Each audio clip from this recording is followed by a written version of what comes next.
Olá, todo mundo, sejam bem-vindos à live.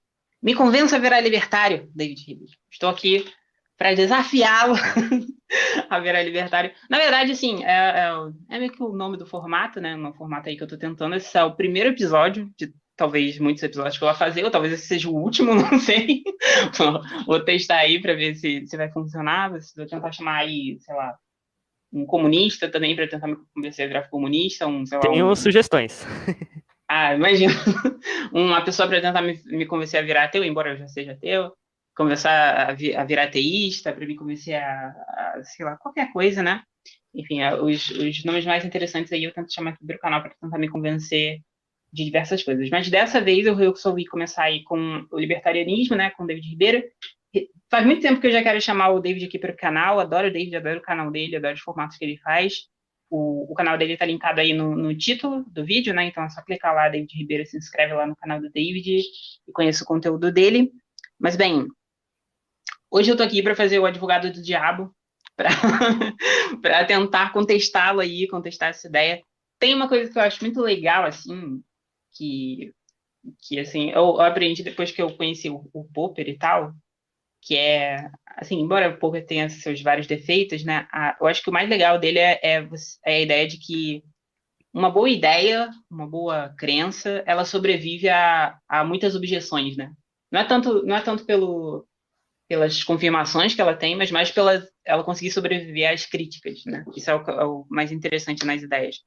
Então, se uma ideia é muito boa, né, ela sobreviveria às críticas e não teria problema da gente submetê-la ao escrutínio aí dos opositores e tal. E aí eu vou tentar seguir nesse espírito aí pauperiano ao longo dessas lives dessa série que é o Me Convença, já? Então, antes de tudo, tem um curso de argumentação aí, caso vocês queiram fazer. O curso de argumentação aí está disponível aí para todo mundo desde o início do ano aí. Muita gente já fez, já centenas de pessoas já fizeram esse curso, tá bem legal. Adicionam aulas de vez em quando lá, a gente já tem mais 12 aulas, tá um curso bem completo. Caso vocês queiram fazer aí, está disponível, tá bem?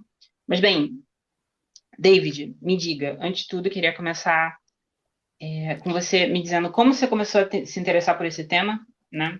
Pelo libertarianismo e de repente, anarcocapitalismo, anarquismo ou política em geral. Como é que tu começou a se interessar sobre isso? Se apresenta aí, fala um pouquinho de você para a gente conhecer um pouco. Bom, muito obrigado aí, Elan, pela apresentação. Bom, para quem não me conhece, meu nome é David Ribeiro. Eu tenho um canal que não é focado em filosofia política, tá? É focado em filosofia da religião, naturalismo e ativismo ateísta, ok? Então, para quem tiver interesse, tem vários conteúdos lá acerca de filosofia da religião de um viés mais ateísta e naturalista, né? E basicamente o seguinte, né? Meu interesse sobre filosofia política, né, principalmente filosofia política mais libertária, né, do lado do viés mais libertário, ele começou mais ou menos na época que eu estava começando a me interessar por assuntos filosóficos em termos gerais, né, que foi mais ou menos na época que eu tinha o quê? Uns 13, 14 anos, que eu tinha já alguns questionamentos, principalmente concernendo a religião e coisas assim. E naquela época, né, eu tive alguns problemas, por assim dizer, com algumas posições específicas que eu mantinha, né. Eu era uma pessoa que inicialmente eu era meio esquerdista estatista, né, por assim dizer. Eu tinha uns posicionamentos mais estatistas, assim, mais de questões enfim, questões sociais, assim, e tudo mais, né. E aos poucos, né, eu comecei a ter alguns problemas com a questão religiosa também, e acabei aos poucos, né, entrando em contato com conteúdos de filosofia da religião e ao mesmo tempo acabei sendo exposto a outros conteúdos, né, principalmente no âmbito do discurso e do debate público, né, envolvendo algumas figuras públicas, né, algumas figuras públicas famosas, né. Uma delas foi o próprio Nando Moura, né, na época. Na época eu lembro que um colega meu, né, ele apresentou um vídeo lá do Nando Moura aleatório que eu nem lembro mais qual que era, né. E aí na época eu comecei a assistir alguns vídeos dele, né, e um deles era, acho que, uma resposta ao Rafael Lima, né? O Rafael Lima do Ideias Radicais. Acho que você já deve conhecer quem é esse cara, né? O mágico. E não era o segundo vídeo que eles debateram, né? É o primeiro vídeo em si, né? O primeiro vídeo que eles tiveram lá sobre uma discussão acerca de liberdade. E eu acabei entrando em contato com os conteúdos do Rafael Lima, né? Comecei a entrar em contato com alguns conteúdos e tudo mais. Presenciei a discussão que eles tiveram sobre a Anatel, que eu me lembro, a regulamentação da Anatel. E com isso eu comecei a despertar um interesse maior em conhecer a filosofia libertária, em conhecer as ideias libertárias. Então o Rafael Lima ele teve um papel aí relevante, né, nesse meu interesse, né, nessa questão do meu interesse junto com o próprio Nando Moura, né. Nessa época eu tinha um viés, né, eu estava começando a ficar com viés mais libertário, mas ao mesmo tempo também com algumas ideias e noções conservadoras, né, e aí eu acabei me tornando, né, aos poucos mais uma pessoa com posições conservadoras, apesar de ser ateísta, né? Então eu tinha aquela famosa perspectiva ateísta meio conservadora, sabe? Meio que de conservar os costumes, enfim, as questões religiosas, né? De ter respeito pela tradição, mesmo sendo ateu, né? Então eu tinha esse tipo de coisa, mas ao mesmo tempo tinha aquela coisa de criticar algumas noções religiosas, né? Então, basicamente foi assim que eu conheci o libertarianismo, em um viés mais direitista e conservador, e aos poucos, conforme eu fui me aprofundando mais nas questões, né? Fui entrando em contato com outros divulgadores de conteúdo libertário, né? Como o próprio Alexandre Porto e outros aí, né? Que o pessoal hoje em dia zomba bastante, né? Que, enfim, fazem um monte de coisas aí que são complicadas na internet, principalmente sobre filosofia. E eu acabei me aprofundando mais através desses caras, né? Desses caras que eu entrei em contato com os livros, né? Com os textos, os artigos. E depois eu fui aos poucos me aprofundando mais até que eu entrei em contato com a literatura de fato, né? E aí comecei a me aprofundar mais até que eu fui me desvinculando, né, cada vez mais e deixando de lado esses divulgadores aí, principalmente por notar que eles distorcem muitas coisas, né? Então, basicamente foi assim que eu comecei a ter interesse pela filosofia libertária. Foi primeiro pela questão dos próprios divulgadores, né, da filosofia no YouTube. Então, foi assim, foi basicamente assim, né, resumindo. Teve mais coisas, mas é o resumão. Bah, já é. Aliás, tu tá deixando teu cabelo crescer? Eu acho que teu cabelo nunca foi tão grande assim. Sim, tô deixando. Tá deixando? Tô deixando Tu sim, vai, tô tu vai deixando sim. tentar manter, sei lá, até metade das costas, da Vou, cintura? vou deixar, Vai. vou deixar crescer aí, até onde der. Cara, tu tem que aproveitar que vai ter um momento que o cabelo não vai, o cabelo vai morrer. Vai ter esse momento, meu Deus. Eu já tô nesse momento, meu cabelo, nossa, até quando eu conheci a Glenda, meu cabelo era mó volumoso e tal. Agora tá essa tristeza, tá cada vez menor, cada vez nasce menos. Então aproveita aí enquanto você pode ser cabeludo. Queria ter deixado meu cabelo, sei lá, virar a Maria Bethânia, sei lá. Mas não tive essa oportunidade aí. Ó. Tô ficando calveludo agora, né? Mas, enfim, Calveludo. aproveite aí sua fase. Mas, bem, o que é o libertarianismo exatamente, né? Como é que você definiria ele? Qual é a sua posição aí com relação a... Deve ter vários tipos de libertarianismo, tá? Sim. Onde é que você se situa exatamente? Bom, vamos lá. Libertarianismo, assim como muitos termos filosoficamente relevantes, é um pouco difícil de definir, né? Então a gente pode elucidar algumas caracterizações possíveis, né? Eu vou tentar elucidar uma aqui que eu julgo a mais precisa acerca do termo. Mas antes, eu gostaria de fazer algumas ressalvas, tá? Antes dos libertários, né, brasileiros fazerem um monte de críticas, né, falarem que, não, mas a liberdade se reduz à propriedade ou coisas assim, existe uma literatura mais extensa que inclusive contesta essa identificação com esse tipo de coisa, tá? Então, assim, é, é um conselho que eu fico. Preste primeira atenção no que eu estou dizendo antes de criticar. Então vamos lá. Libertarianismo, principalmente no âmbito mais acadêmico, é conhecido como basicamente um conjunto de visões filosófico-políticas, ok? Amplas, que no caso prezam pela liberdade individual como um princípio fundamental, né? Como algo fundamental ali, de fundamental valor, ok? E aí, a partir disso, né, é elucidado que essa liberdade ela também se fundamenta e se alicerça na noção de direitos individuais, ok? Na ideia de direitos individuais, como por exemplo o direito à vida, à liberdade e à propriedade, conforme os liberais costumam falar. Mas calma, existe uma grande diferença entre os libertários e os liberais, que eu já vou mencionar já já. Mas tendo-se em vista, os libertários, eles podem, de certo modo, prezar por esses valores e, no caso, terem algumas divisões, né, algumas divergências em alguns outros aspectos, ok? Desde que eles prezem por esses valores. Só que aí é que tá. Qual que é a diferença entre o libertário e o liberal? Existe uma diferença que eu acredito que seja mais significativa, né, um ponto relevante, que é justamente o ponto de uma coisa chamada de autoridade política. Então, os liberais, ao invés, né, contrariando um pouco os libertários, eles não são tão céticos assim em relação a essa coisa que é chamada de autoridade política, né? Os libertários costumam ser céticos em relação a isso, né? Libertários tanto minarquistas, né, que podem ser minarquistas, quanto anarquistas. Sim, minarquistas podem ser considerados libertários, ok? E céticos em relação à autoridade política, né? A gente pode ver esse tipo de coisa em autores como o Robert Nozick, né, o Robert Nozick tem uma defesa ali do Estado, né, do Estado mínimo, que não depende necessariamente dessa noção de, não depende ali dessa noção de autoridade política propriamente, né, a defesa dele do minarquismo é bem diferente, né, do que as pessoas pensam que é, e no caso é também em alguns escritos da Ayn Rand, né, que algumas vezes é tratada como libertária, até mesmo no exterior, e outras vezes é tratada como liberal. Isso é porque ela tem alguns escritos que parece elucidar que em alguns momentos ela acredita em autoridade política, ela defende alguma autoridade política em algum nível, mas em outros escritos ela não, ela dispensa autoridade política. E é por isso que às vezes ela é chamada de libertária e de liberal ali, né, até mesmo no exterior. Mas é basicamente isso. A diferença mais crucial entre o libertário e o liberal seria justamente a ideia de que não só a lei deve ser justificada em detrimento ali da preservação dos direitos, mas também a autoridade política, ok? E o que é a autoridade política? A autoridade política é basicamente uma espécie de status moral especial que certos indivíduos ou uma certa instituição regional possuem, né? E esse status moral especial permite com que esses indivíduos ou essa instituição local eles se engajem em uma série de ações que seriam consideradas criminosas em outros contextos, se outros agentes normais, né, individuais ou outras instituições privadas fizessem, eles seriam considerados criminosos, né? Então, o que é essa noção mais especificamente de autoridade política? É a ideia de que, no caso, esses indivíduos que têm essa autoridade política, eles têm o direito de coagir para as pessoas daquela região, e as outras pessoas que estão naquela região têm o dever de obedecer, ok? Tem o dever de obedecer os comandos emitidos e coercitivos, né? E a imposição coercitiva ali dessas leis ou desses comandos promulgados por esses agentes políticos que estão lá nessa instituição, né? Concentrados nessa instituição. É basicamente isso. Isso é o componente da autoridade política. E liberais costumam acreditar justamente disso. Acreditar que para que os direitos fundamentais, né, os direitos individuais fundamentais sejam garantidos, é necessário que haja uma instituição que ela detém autoridade política e ela tem um corpo jurídico, né, tem uma série de leis, né, de regras que estabeleçam ali as relações, né, jurídicas ali naquele local, né, naquela região. E essa organização ela deve ser monopolística, né? Então é basicamente isso, né? Os liberais acreditam nisso. Por quê? Porque no caso, os direitos individuais, se eles dependem desse arcabouço formal para que eles não sejam inválidos, né? Inválidos por estarem viciados no estado de natureza. O que é o estado de natureza, né?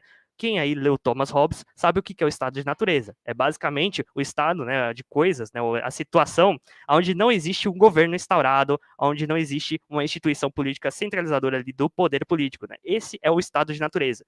E os liberais acreditam que o estado de natureza ele é defeituoso. Ele tem defeitos, ok? O defeito, no caso, no âmbito legislativo, no âmbito executivo e no âmbito judiciário. E devido a esses defeitos do estado de natureza, os direitos não seriam garantidos no estado de natureza. Então é necessário que haja esse corpo, né, essa instituição que garanta esses direitos, né, fundamentais ali naquela região. Então essa é basicamente a crença dos liberais, né, dos autores e filósofos liberais, em contraposição aos libertários, que são céticos em relação a essa autoridade política. Então essa é basicamente a diferença entre o libertário e o liberal. E aí a gente entra, né, na questão da autoridade política entre dois tipos de anarquismo. Né? E a gente pode falar sobre dois tipos de anarquismo na medida em que a descrença nessa autoridade política se alinha com uma posição na academia conhecida como anarquismo filosófico, que é basicamente a ideia de que a posição que defende que essa autoridade política ela é ilusória. Então, libertários costumam ser justamente anarquistas filosóficos, né? Ali. Costumam normalmente, né, principalmente os de uma ala mais anarquista ali, né, ser justamente céticos em relação a essa propriedade moral especial ou esse status moral especial, né? E isso se distingue do anarquismo político. Por quê? Porque não é pelo fato de um indivíduo, né, ou de um filósofo ali ser anarquista filosófico que ele vai defender que os governos devam ser extinguidos, que os governos devam deixar de existir, né? Como no caso dos minarquistas. Os minarquistas não defendem isso. Mas a defesa dos minarquistas, na medida em que não depende da noção de uma autoridade política específica, né, dessa ideia desse status moral especial, ela é uma defesa libertária, entendeu? Ela é uma defesa libertária daquele estado mínimo, entendeu? Então é basicamente isso. Os anarquistas políticos são aqueles que querem abolir todos os governos, de certo modo. E essa é a grande distinção, né? Entre os anarquistas filosóficos e os anarquistas políticos. Libertários costumam justamente ser anarquistas filosóficos. E é basicamente essas as distinções entre libertário e liberal e entre anarquista filosófico e anarquista político. Ok, ok. Mas a tua posição enquanto libertário, tu A acha, minha posição, posso falar. tu é só um cético ou tu é um minarquista, tu é o que exatamente? Eu sou anarquista. Eu sou anarquista e eu defendo uma posição específica, né? É uma vertente específica do libertarianismo, né? Que é uma vertente mais que tem posicionamentos mais esquerdistas, por assim dizer, hoje em dia, né? Hoje em dia eu saí mais daquele âmbito do conservadorismo, né, que eu tinha antigamente e fui para um lado mais esquerdista, por assim dizer, né? Um lado que era mais direitista, eu fui para o lado mais esquerdista agora. Basicamente no libertarianismo tem basicamente duas divisões grandes, né? Existem dois grandes grupos que são os paleolibertários e os Bleeding Heart Libertarians, né? O que são os Bleeding Heart Libertarians? São os libertários que, no caso, eles se preocupam com as causas sociais que os esquerdistas se preocupam, que as pessoas de esquerda geralmente se preocupam, né? Causas envolvendo minorias socialmente marginalizadas, envolvendo os mais pobres, os mais oprimidos, e esse pessoal, entendeu? Então, esses são os Bleeding Heart Libertarians. E aí, dentro dos Bleeding Heart Libertarians, podem ter várias posições específicas, né? Que no caso algumas vão ser mais anarquistas radicais de livre mercado, que no caso é o que eu mais me alinho atualmente, que aí vai ter, por exemplo, figuras como o Roderick Tracy Long, o Gary Charter, o Charles Johnson e algumas outras figuras ali, e que defendem de fato que os mecanismos de mercado, né, eles propiciam, de certo modo, ali, o favorecimento, né, eles têm elementos que favorecem a justiça social, né, que podem favorecer a justiça social, e também eles defendem alguns princípios adicionais que geralmente anarcocapitalistas não defendem, né? Os anarquistas radicais e esquerdistas de livre mercado ele defende. Por exemplo, o Gary Charter tem um texto que inclusive está traduzido na Rota Libertária, né? Se vocês precisarem aí o site, que é justamente que os defensores dos mercados libertos devem defender o anticapitalismo. E ele defende o seguinte, que na verdade dependendo do sentido de capitalismo que você endossa, se envolver a ideia de um conluio dos agentes políticos, né, ali com os grandes empresários, né, ou dos empresários com os agentes políticos, né, em prol de conquistar ali benefícios específicos para as empresas dele, né, e com isso estabelecer estruturas hierárquicas, é necessário que a gente defenda justamente que a gente seja contra isso, né. E aí ele advoga que a noção de capitalismo relevante seria essa, né, onde tem esse conluio, e essa dominância desses capitalistas nos meios de produção ali, né, de certo modo, né, e predominantemente, em virtude desses benefícios estatais concedidos.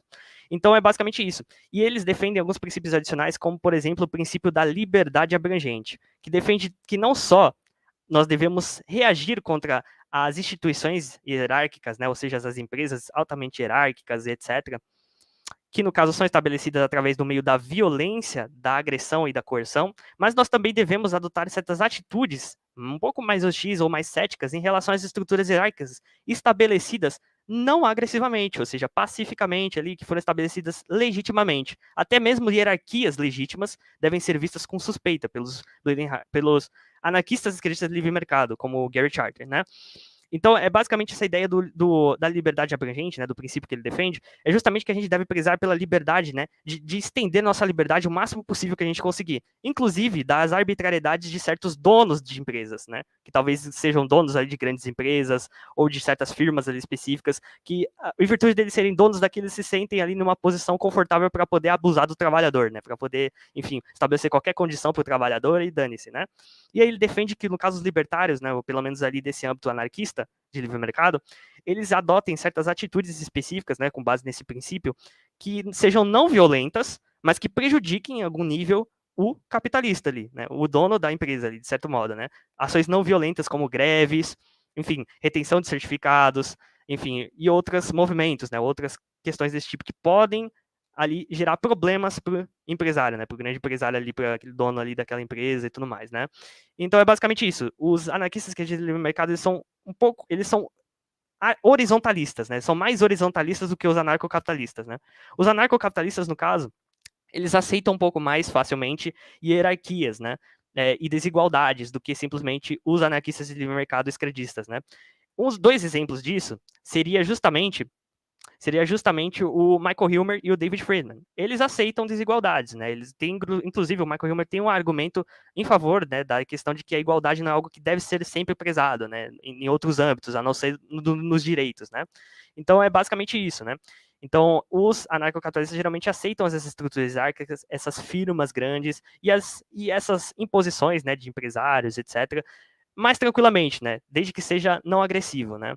Então, esses figuras, né, e outros como o Hans Hermann Hoppe, enfim, o Murray Rothbard e outros assim, costumam aceitar mais essa hierarquia de maneira mais tranquila. E aí tem os Bleeding Heart Libertarians, que são ali minarquistas, de certo modo, né, que defendem ali que tem outros meios, né, de se garantir aquelas coisas, né, de garantir essa justiça social, mas que ainda assim não necessite diretamente de uma anarquia propriamente. E tem alguns, inclusive, que são liberais propriamente, são liberais, mas que geralmente são enquadrados dentro dos Bleeding Heart Libertarians também, né, porque os liberais e os libertários têm alguma coisa em comum, né? No caso, a defesa da liberdade e daqueles princípios que eu elucidei, né? Com base na liberdade. No caso, direito à vida, liberdade, propriedade e também o direito de portar armas, entre outros direitos que são subsumidos ali por esses, né? Por essa questão da liberdade, né? De você prezar pela liberdade dos indivíduos, né? A liberdade individual. Então é basicamente isso, né?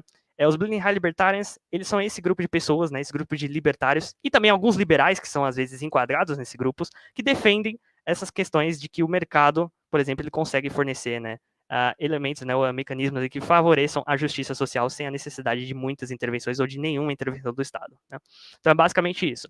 E aí tem os paleolibertários, né, que são mais conservadores, que também aceitam hierarquias, né, mais tranquilamente, e que são um pouco mais aristocráticos, né? Eles são um pouco mais aristocráticos, diferente dos Bleeding Heart Libertarians, que são anti-aristocráticos, né? Então os paleoconservadores, ou seja, os paleolibertários, eles aceitam de fato ali que, enfim, existam desigualdades naturais, enfim, que existe uma ordem natural ali, onde as pessoas são realmente desiguais, né, umas com as outras, e que isso deve ser aceito assim, porque é a ordem natural, né? Então é basicamente isso, né? Essas são algumas visões aqui que tem, né?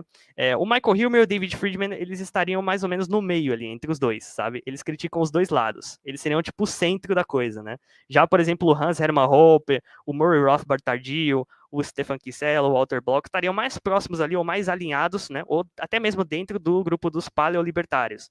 Já outros autores, como o Roderick Tracy Long, o Gary Charter, o Jason Brennan, estariam muito mais do lado mais esquerdista, por assim dizer, que é esse lado Bleeding Heart Libertarian, né? Que é mais preocupado com as causas sociais. É basicamente isso, né? Essas são as posições. Ok, show de bolas. Então, pelo visto, você, David, defende que imposto é roubo, né? Então, Exatamente. diga aí como que isso é possível, né? Como que o imposto pode ser roubo se a gente usufrui dos serviços do Estado desde que a gente nasce e tudo mais, né? Parece que tem uma relação meio que de troca aí, de alguma forma. Então, como que o Sim. imposto poderia ser roubo nesse sentido? Sim, sim. Então, a primeira coisa que a gente tem que fazer é primeiro elucidar o que está por trás da coisa toda, né? A presunção que está por trás da coisa toda. Na nossa vida cotidiana, né, na nossa forma de agir uns com os outros, no nosso dia constante, né, na nossa vida cotidiana, nós agimos como se certos indivíduos eles fossem donos de si, né? Eles fossem donos de suas próprias vidas, fossem donos das coisas que se apropriam, que negociam com outras pessoas e etc. Parece que no caso, no nosso âmbito de vivência cotidiana, existe uma noção intuitiva de propriedade que a gente estipula para os indivíduos, né? Uma ideia de que os indivíduos eles são donos de si mesmos em um certo nível, que eles estão em uma melhor posição para reivindicar, né, serem donos de si mesmos do que simplesmente outras pessoas, né, alheias. Parece que é uma noção mais intuitiva assim que as pessoas têm acerca da propriedade e dos meios de apropriação legítimos, né? Parece que existem algumas noções mais intuitivas de apropriação original e coisas assim, né? Então, basicamente, parece existir uma presunção maior em favor da propriedade privada do que simplesmente de outras coisas, né? A ideia de propriedade privada dos bens pessoais, principalmente, né? O que a gente tem mais forte aqui conosco, né?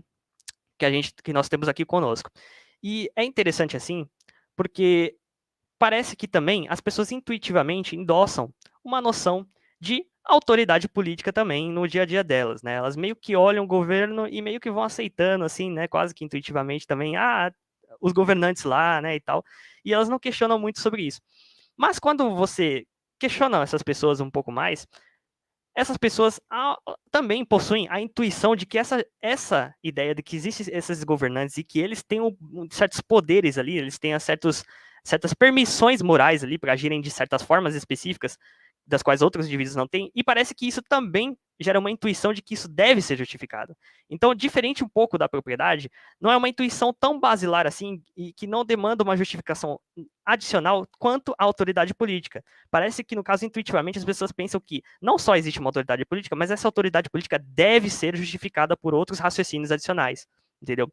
Então, esse é um pouco de distinção, um elemento que eu quero deixar claro aqui. Por quê? Porque parece existir uma presunção mais favorável à ideia de que indivíduos são donos de si mesmos e das coisas que se apropriam do que simplesmente que o governo detém essa coisa chamada de autoridade política, né? Então parece isso. Agora, tendo isso em vista, a gente vai entrar aqui numa teoria aqui que está por trás desse raciocínio aqui, dessa pergunta, tá? Isso aqui, essa pergunta aqui, ela está partindo de uma noção ali de contrato social implícito, onde o elemento conferidor da legitimidade ali, né, da autoridade política, conferidor da autoridade política naquele estado regional, é justamente o consentimento implícito, ok? E o consentimento implícito por utilização dos serviços e dos bens públicos, né, dos serviços públicos ali, por assim dizer, na região. Só que tem um probleminha aí. Nós temos também uma noção intuitiva de contratos válidos, que é basicamente o seguinte, né, um contrato válido, né, tanto na questão legal quanto na questão mais intuitiva, né, do senso comum, se a gente parar para pensar, é um contrato que gera obrigações mútuas, né, entre os dois indivíduos contratantes, certo? É um contrato que, no caso, o dissentimento explícito, né, ou seja, a não concordância explícita costuma superar a concordância implícita, né? E também a noção de que as condições do contrato, né, para você sair desse contrato, devem ser minimamente razoáveis, né? Por exemplo, se você chega numa empresa e, no caso, você assina um contrato e lá numa das cláusulas diz que se, no caso, você resolver rescindir o contrato, né, ou acabar ali, né, enfim, sair do contrato ali, né, enfim, pedir a sua rescisão, você tem que, sei lá, arrancar sua perna, não parece ser um contrato razoável, né? Não parece ser um contrato que deve ser seguido. Parece ser um contrato que ele é meio que nulo. Ainda mais com Claro. o contrato implícito, meu Deus, imagina. Então, e aí que entra Imagina, você entra no shopping, tem um contrato implícito ali, só que o contrato implícito diz que você tem que arrancar tua perna para você sair, aí vai complicar. É complicado, né? Não parece razoável isso, né? Parece algo que é intuitivamente errado, né? Você olha e você fala, não, eu não devo arrancar minha perna se eu quiser sair daqui, né? Não parece razoável isso, parece uma coisa nula, né? Mas parece que, no caso, alguns estatistas que usam esse tipo de raciocínio, eles não pensam muito sobre isso. Por quê? Porque eles dizem o seguinte, se você não está satisfeito com aqui, você pode mudar para outro governo, né? Outro governo que tem condições ali, né? Tem condições ali tão desfavoráveis quanto que você está, muitas vezes, instaurado, né? Às vezes tem condições mais desfavoráveis do que você está instaurado. Ou, às vezes, no caso, eles falam o seguinte, você pode ir, sei lá, para a Antártida. Pô, isso parece uma condição razoável para você sair ali de um contrato? Não parece, né? Se realmente houver um contrato social implícito. Só que tem um problema adicional nessa ideia de contrato social implícito, que é o seguinte, principalmente essa noção de utilização dos bens e serviços públicos, tá? Da região. É que, no caso, se você parar, né? Se você quiser, se você não quiser utilizar os serviços públicos ali da região e quiser colocar, por exemplo, o seu filho, né, numa escola privada ao invés de uma escola pública, você ainda vai ser obrigado a pagar pela escola pública, né? Você ainda vai ser obrigado a pagar via imposto para financiar também, direcionar esses recursos também para a escola pública, sendo que você não está mais utilizando a escola pública, né? E parece que ainda assim, mesmo que você não concorde com isso, ainda assim eles vão continuar te impondo, mesmo que você coloque o seu filho, por exemplo, numa escola privada, entendeu? Então, parece que existe um problema aí, né? Porque imagine o seguinte, né? Imagine que você entra no restaurante. Imagine que você entra no restaurante e você pega, sei lá, um cardápio ali para poder escolher o que comer. Vamos supor que o garçom chegue, né? E você peça, né, de certo modo, né, você peça ali para ele um certo pedido ali específico, né? Sei lá, um almoço ali, alguma coisa. Só que daí, né, quando o garçom ele vai ir atrás lá da coisa, né? Quando ele vai lá avisar o que você quer, o que você deseja, você simplesmente chega e para ele, pede para ele parar um pouco e você pede para ele, né? Você fala para ele: olha, eu não desejo mais esse cardápio, não desejo mais essa refeição. Essa pessoa nem foi lá, nem avisou ainda a outra pessoa. Mas imagine que é o seguinte, que simplesmente pelo fato de você ter pedido ali a coisa, mesmo que ainda não tenha sido preparado nada, ele dissesse para você que não, agora você vai ter que pagar e agora você vai ter que consumir. Mesmo que você, no caso, tenha, sei lá, optado às vezes por outra coisa. Ele fala, não, agora você vai ter que consumir isso aqui que você optou. Parece meio estranho, né? Não parece meio estranho? Parece que no caso você teria que ter a opção de pelo menos mudar a sua escolha, principalmente no fato de ainda não ter incorrido ali nos gastos ali específicos, né? Não ter incorrido ali na realização do prato ainda, né? Então, isso seria um exemplo que ilustra mais ou menos um ponto que também se alinha com essa questão do Estado, né? De como que o Estado se porta diante dos indivíduos, né? De como os agentes políticos ali, e agentes políticos que eu falo tanto dos oficiais do governo em termos gerais ali, quanto os mais específicos, como os próprios políticos em si, né? Os que criam leis, etc.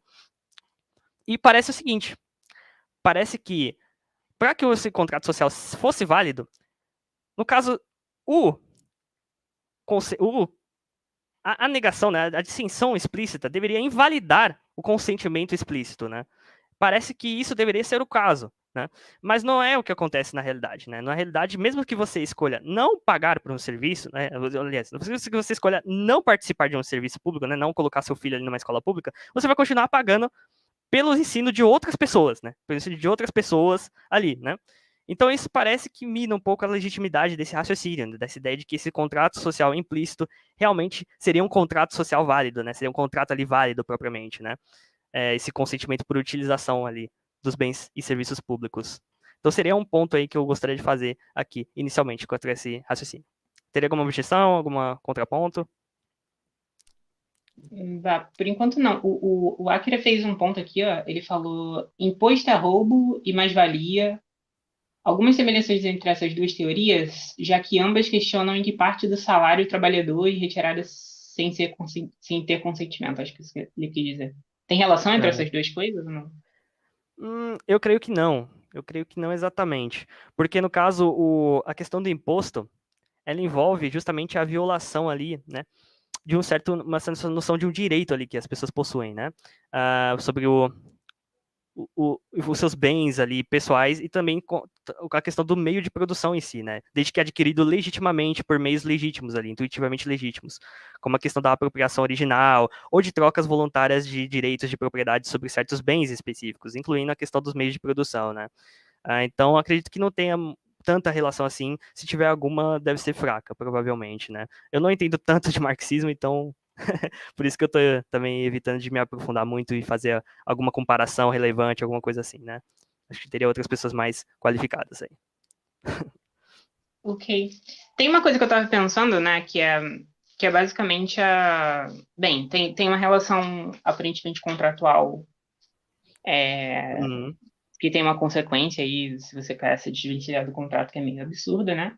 Mas em compensação, eu fiquei pensando se num mundo sem Estado, você não teria mais contratos desse tipo, né? Já que, sei lá, as pessoas de repente não teriam políticas de assistência ou alguma coisa nesse sentido, né? Pelo menos não por parte do Estado.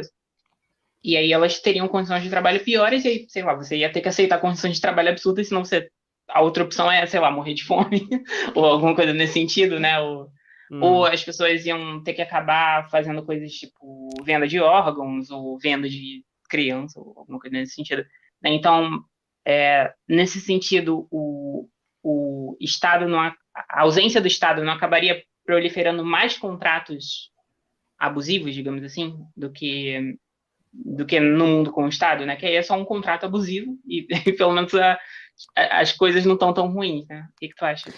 Bom, eu acho que, primeiramente, antes da gente fazer essas suposições e análises, né, ou avaliações de arranjos sociais, eu acho que a gente tem que trazer aqui algumas noções acerca da natureza humana mínimas, né? Algumas pressuposições, algumas coisas assim que a gente possa dizer minimamente sobre a natureza humana, né? O Hilmer, ele trata disso na parte 2 do livro O Problema da Autoridade Política, tá? The Problem of Political Authority, tá? Para quem tiver interesse. E é basicamente o seguinte, né? Algumas suposições relevantes aqui, e que não são tão controversas que a gente pode fazer, é justamente a suposição de que, no caso, por exemplo, a natureza, a natureza humana se alinha com o aspecto ali de uma racionalidade aproximadamente instrumental, né? Uma racionalidade aproximadamente instrumental ali que os indivíduos normalmente possuem, né? Ou seja, o que é a racionalidade instrumental? É basicamente aquele tipo de racionalidade que envolve a noção de escolha de certos meios, né? Para você atingir certos fins, né? Fins alinhados com certos objetivos, né? Baseados em crenças, preferências, desejos pessoais que o indivíduo possui, né? A nível individual ali. Então, basicamente, os seres humanos, né, aqui, eles seriam, eles são, né, a gente pode tomar eles como sendo aproximadamente, né, minimamente ali instrumentalmente racionais, né? Eu acho que isso não é muito controverso, acho que pessoas tanto de esquerda quanto de direita podem aceitar isso sem muitos problemas. Talvez alguns mais radicais tentam dizer que não, isso não faz parte da natureza humana, mas a gente consegue observar isso em exemplos claros, né? O Hilmer cita o exemplo, por exemplo, de uma menina indo atrás, né, gritando bola de neve, né? Indo atrás de uma árvore, gritando bola de neve, e aí quando você chega, né, e observa ela tá na frente de uma árvore e tem um gato lá em cima da árvore. Bom, o que você presume ali, né, intuitivamente? Bom, que ela tá tentando chamar o gato que tá em cima da árvore, ela tá tentando arranjar algum meio de atrair o gato para ele descer ali na árvore, né? Então, isso Que o pressupõe, gato é né? branquinho, redondo. Exatamente, exatamente. Então, e isso pressupõe a noção de uma racionalidade aproximadamente instrumental, né? Que essa criança possui, né? Essa menina. Então é basicamente isso, né? A gente age no dia a dia praticamente presumindo isso nas outras pessoas, né? Que as pessoas são minimamente racionalmente instrumentais, né? Raciocínio instrumentalmente ali minimamente, né?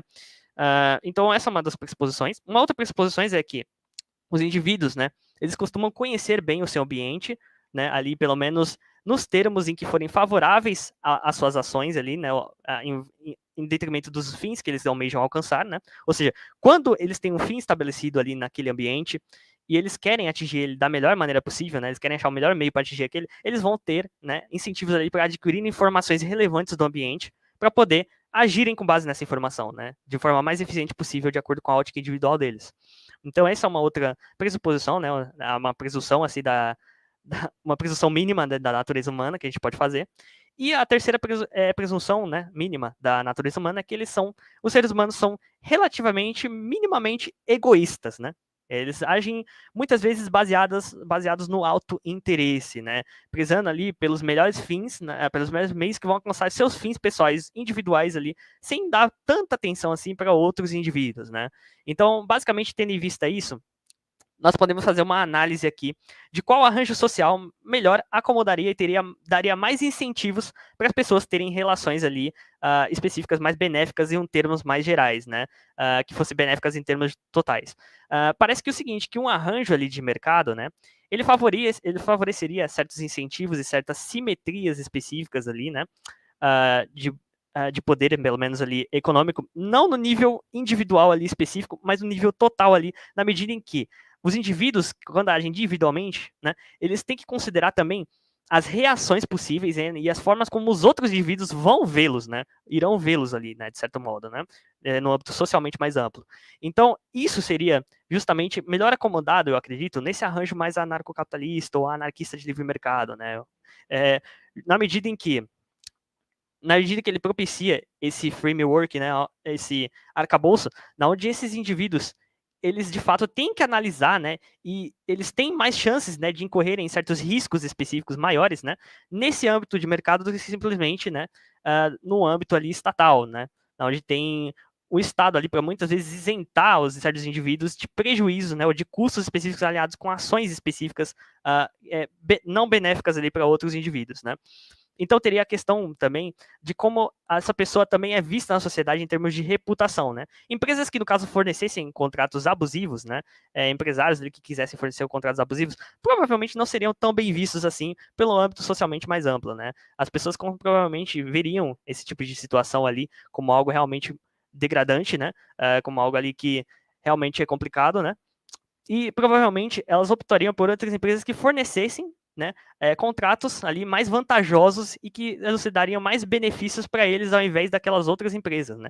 E haveria um incentivo para que houvesse esse tipo de competição, para que no caso uma empresa fornecesse um contrato um pouco melhor do que a outra, né? Os contratos não seriam obviamente perfeitos, né?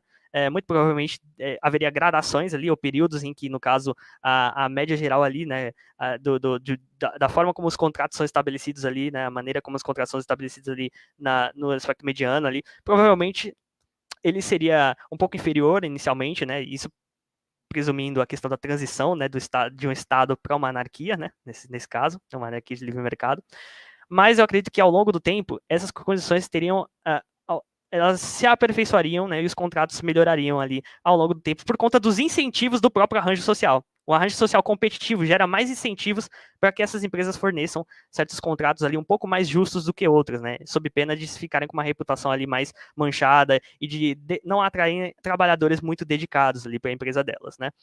Então é basicamente isso, né? Isso é um ponto que eu acho relevante, porque também envolve a questão, uma questão econômica interessante, que são as deseconomias em escala, né? Hoje em dia, a gente tem, no caso, algumas coisas que são chamadas, algumas economias que são chamadas de economias em escalas. O que são economias em escalas?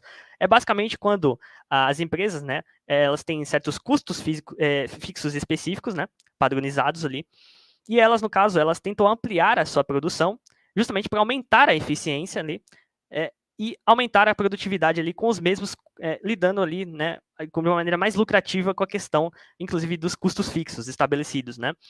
E aí o que acontece? Só que essas economias em escala, né, essas expansões das empresas, elas têm um certo ponto de eficiência específico, na onde a partir desse ponto elas começam a ter mais prejuízos do que benefícios, né, do que ali lucros. Por quê? Porque começa a acontecer um fenômeno chamado de deseconomias de escala. As deseconomias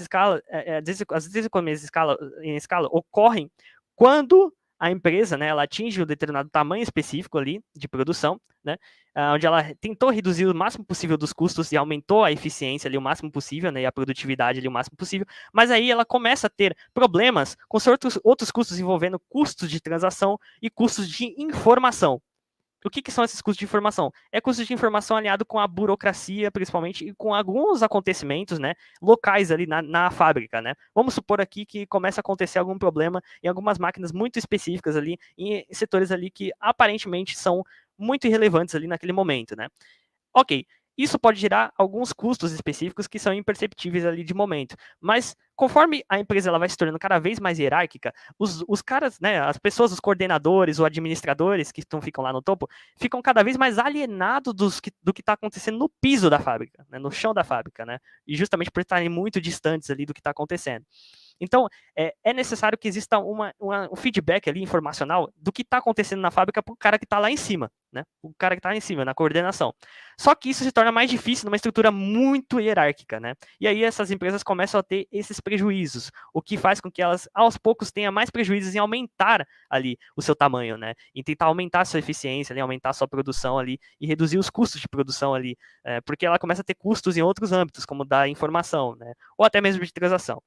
Então é basicamente isso, né? Isso favorece com que as empresas elas tenham certos tamanhos específicos mais adequados em cada indústria específica. Por exemplo, uma indústria automobilística geralmente tem um tamanho muito maior do que, por exemplo, uma indústria, sei lá, uma indústria do que, por exemplo, empresas ali de segurança privada, por exemplo, que tem equipamentos ali, né, um custo fixo menor com questão de equipamentos, manutenção ali dos equipamentos, né, de segurança, etc, né?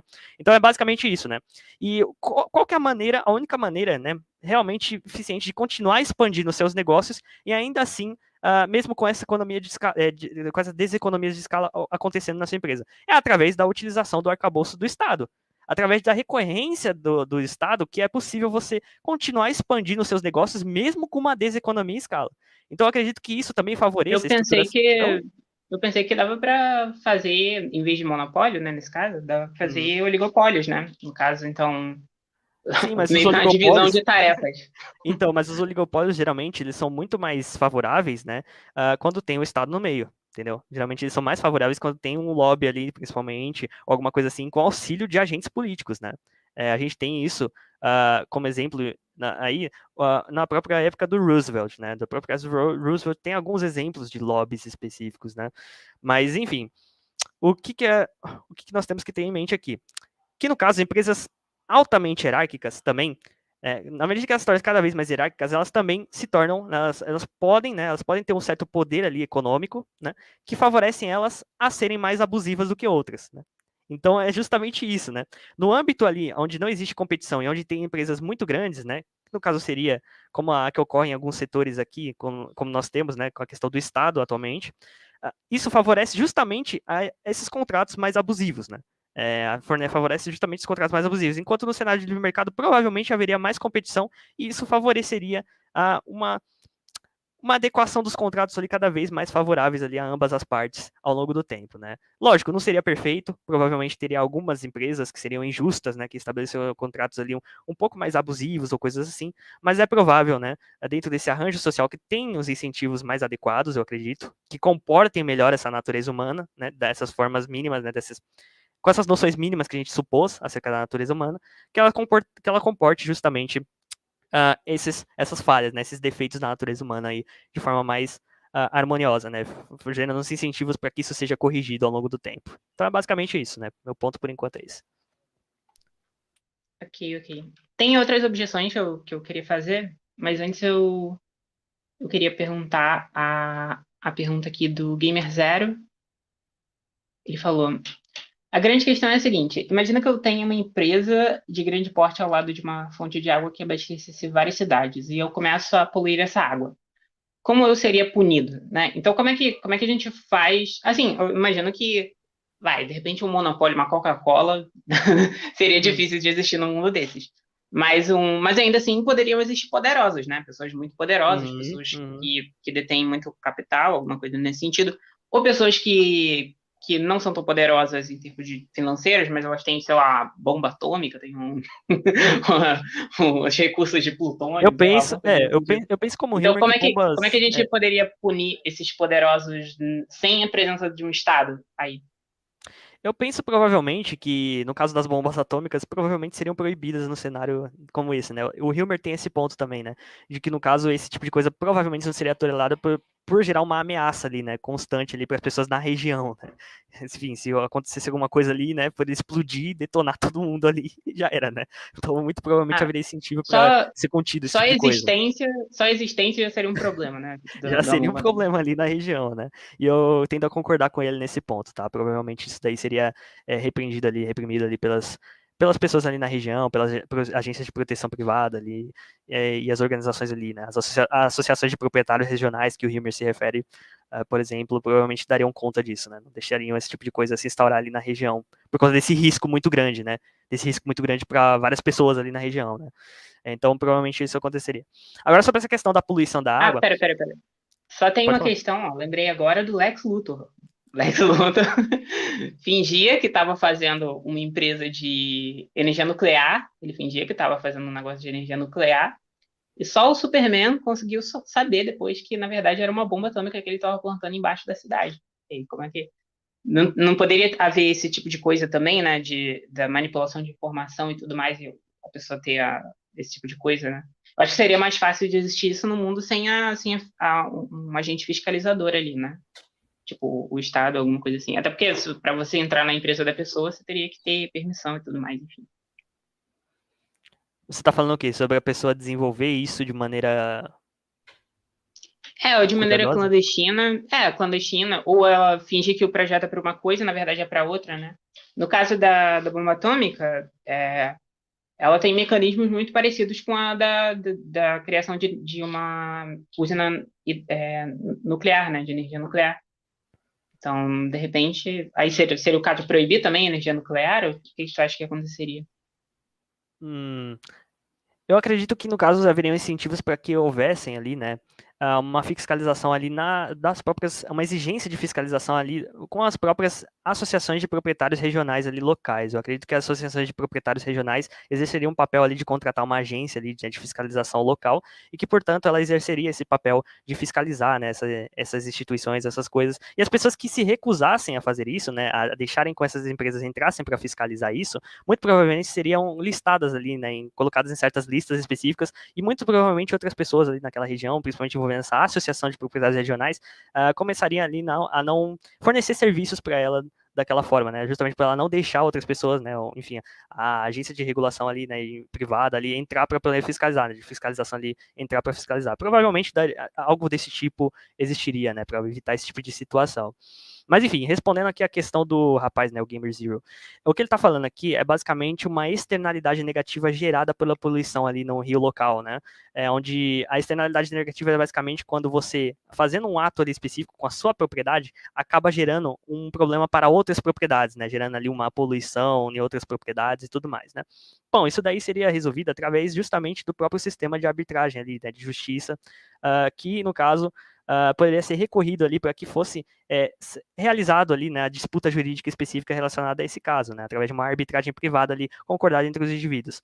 Ou também, né, no caso poderia ser o caso que as associações de proprietários regionais, talvez a associação de proprietário regional da qual esse indivíduo faz parte, também pudesse, né, cobrar esse tipo de coisa dele, né, inclusive trazer essa questão da arbitragem privada ali no âmbito geral, né, e trazer as pessoas da comunidade para discutirem um pouco sobre essa questão desse efeito e as medidas de se remediar isso, né, essa questão aí da poluição. Então, eu acredito que esses seriam meios, assim, que poderiam ser recorridos para lidar com essa questão da poluição, né, basicamente isso, né.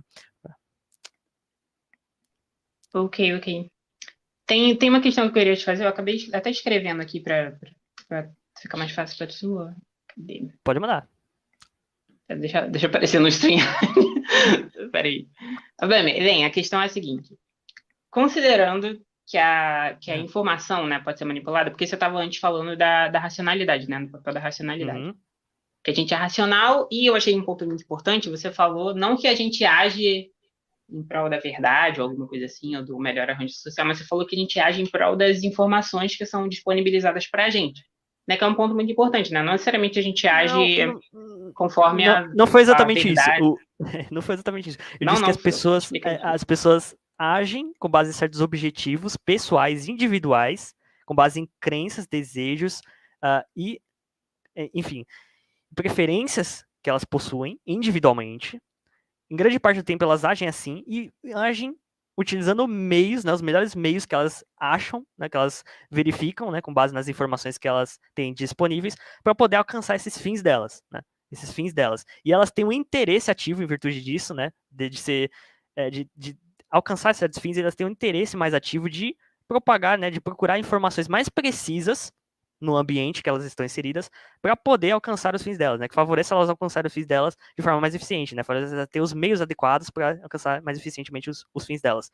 Isso quer dizer que todas as pessoas agem sempre assim? Não. Tem pessoas que são irracionais, né? Tem pessoas que realmente são irracionais, que no caso, às vezes, cometem algumas atitudes irracionais. Mas na maior parte dos tempos, parece ser o caso que a maioria dos indivíduos se comportam assim, raciocinando instrumentalmente. Entendeu? É basicamente isso. Ok. Mas, de qualquer modo, eu imagino que você acha que o comportamento das pessoas favoreceria que a gente tivesse um arranjo social, sei lá, o melhor possível dentro daquele esquema ali sem Estado, né? Sim. Tipo, não que seríamos cada um por si, cada um pensando no seu e o resto se foda. Não, a gente tentaria, né? Pensar meio, sei lá, minimamente a longo prazo e tal.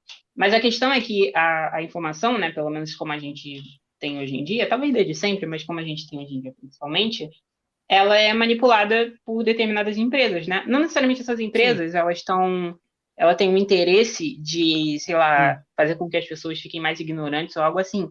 Mas ela tem critérios de transmissão de informações que não necessariamente rastreiam a verdade, digamos assim. Então, por Rastreia a exemplo, verdade sobre os produtos, os serviços fornecidos e coisas assim. Exatamente. Tem até uma espécie de guerra de informação, né? No fim das contas, assim, embora a gente seja um ser racional, a gente tem pouco tempo, né? A gente tem pouco tempo, pouca energia, e a gente não dá para a gente pesquisar em todas as fontes possíveis todas as coisas que a gente quer. Então a gente acaba recorrendo a essas empresas, principalmente as redes sociais, né, para tentar adquirir melhor informação sobre algumas coisas e tudo mais. Aí a questão é, como é que a gente garantiria que, de alguma forma, as pessoas tivessem o acesso a uma informação que gerasse o melhor arranjo social no mundo sem a presença do Estado, né? Porque aí você ficaria meio que em prol das regras de funcionamento dessas empresas, né? Que não necessariamente favorecem a informação mais verdadeira, mais bem justificada. E, por exemplo, no YouTube, não são necessariamente os canais de educação que são os que fazem mais sucesso. Né? Os canais que fazem mais sucesso, sei lá, o Nando Moura faz muito sucesso. Ele não é exatamente uma fonte de informação super confiável. Super Né? confiável. Tem outros canais tipo, de informação que, por exemplo, são o WhatsApp, né? ele favorece que as pessoas façam muitas trocas em grupos privados, né? Essas trocas não necessariamente rastreiam algum tipo de verdade, as pessoas não necessariamente estão interessadas em pôr fontes, né, e tal. Tipo, tem páginas que fazem muito mais sucesso do que páginas tipo da BBC, por exemplo, por causa do jeito que o algoritmo funciona, e não necessariamente ele funciona para favorecer a informação falsa, né? Para favorecer like, curtida, engajamento, né? Tocar Sim. as emoções das pessoas, esse tipo de coisa. E essas coisas não necessariamente rastreiam a verdade, né? Então, como é que a gente garantiria que, de alguma forma, a tendência ali fosse das pessoas adquirirem as informações corretas ou adquirirem as informações baseadas nas melhores evidências, considerando que os interesses das empresas não são necessariamente esses e que as pessoas têm tempo limitado, energia limitada e tudo mais, né? Como é que o Sim, melhor sim. arranjo social aí seria favorecido nessa situação? Deixa eu te perguntar uma coisa. Quando você vai no médico, você não busca se informar minimamente, ou pelo menos buscar uma instituição mais credível ali no âmbito geral? Você não recorre a certas instituições específicas ali, que são um pouco mais credíveis no âmbito geral ali? Você não busca essa informação, no caso, quando você vai no médico? Eu busco. Por quê? Porque, no caso, se você for atrás de um médico, né? Se você for em qualquer médico que não tenha, por exemplo, sei lá, um diploma, não tenha alguma coisa que garanta algum nível de credibilidade, né, ou de confiabilidade naquele médico, né? Que aquele médico realmente é profissional, que realmente tem aquela qualificação, você provavelmente vai ter um custo muito alto. Um custo muito alto em virtude dessa atitude, né? De você agir sem estar. Eu acho que o exemplo do médico não é muito bom, porque a saúde no Brasil é pública, né?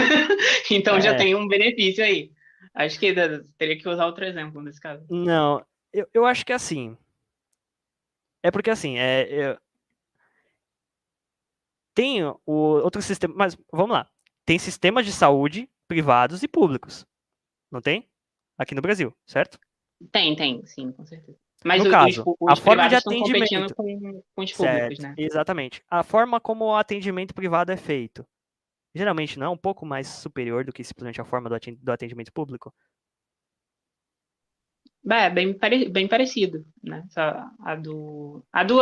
Assim, depende do que você estiver tentando fazer exatamente, né?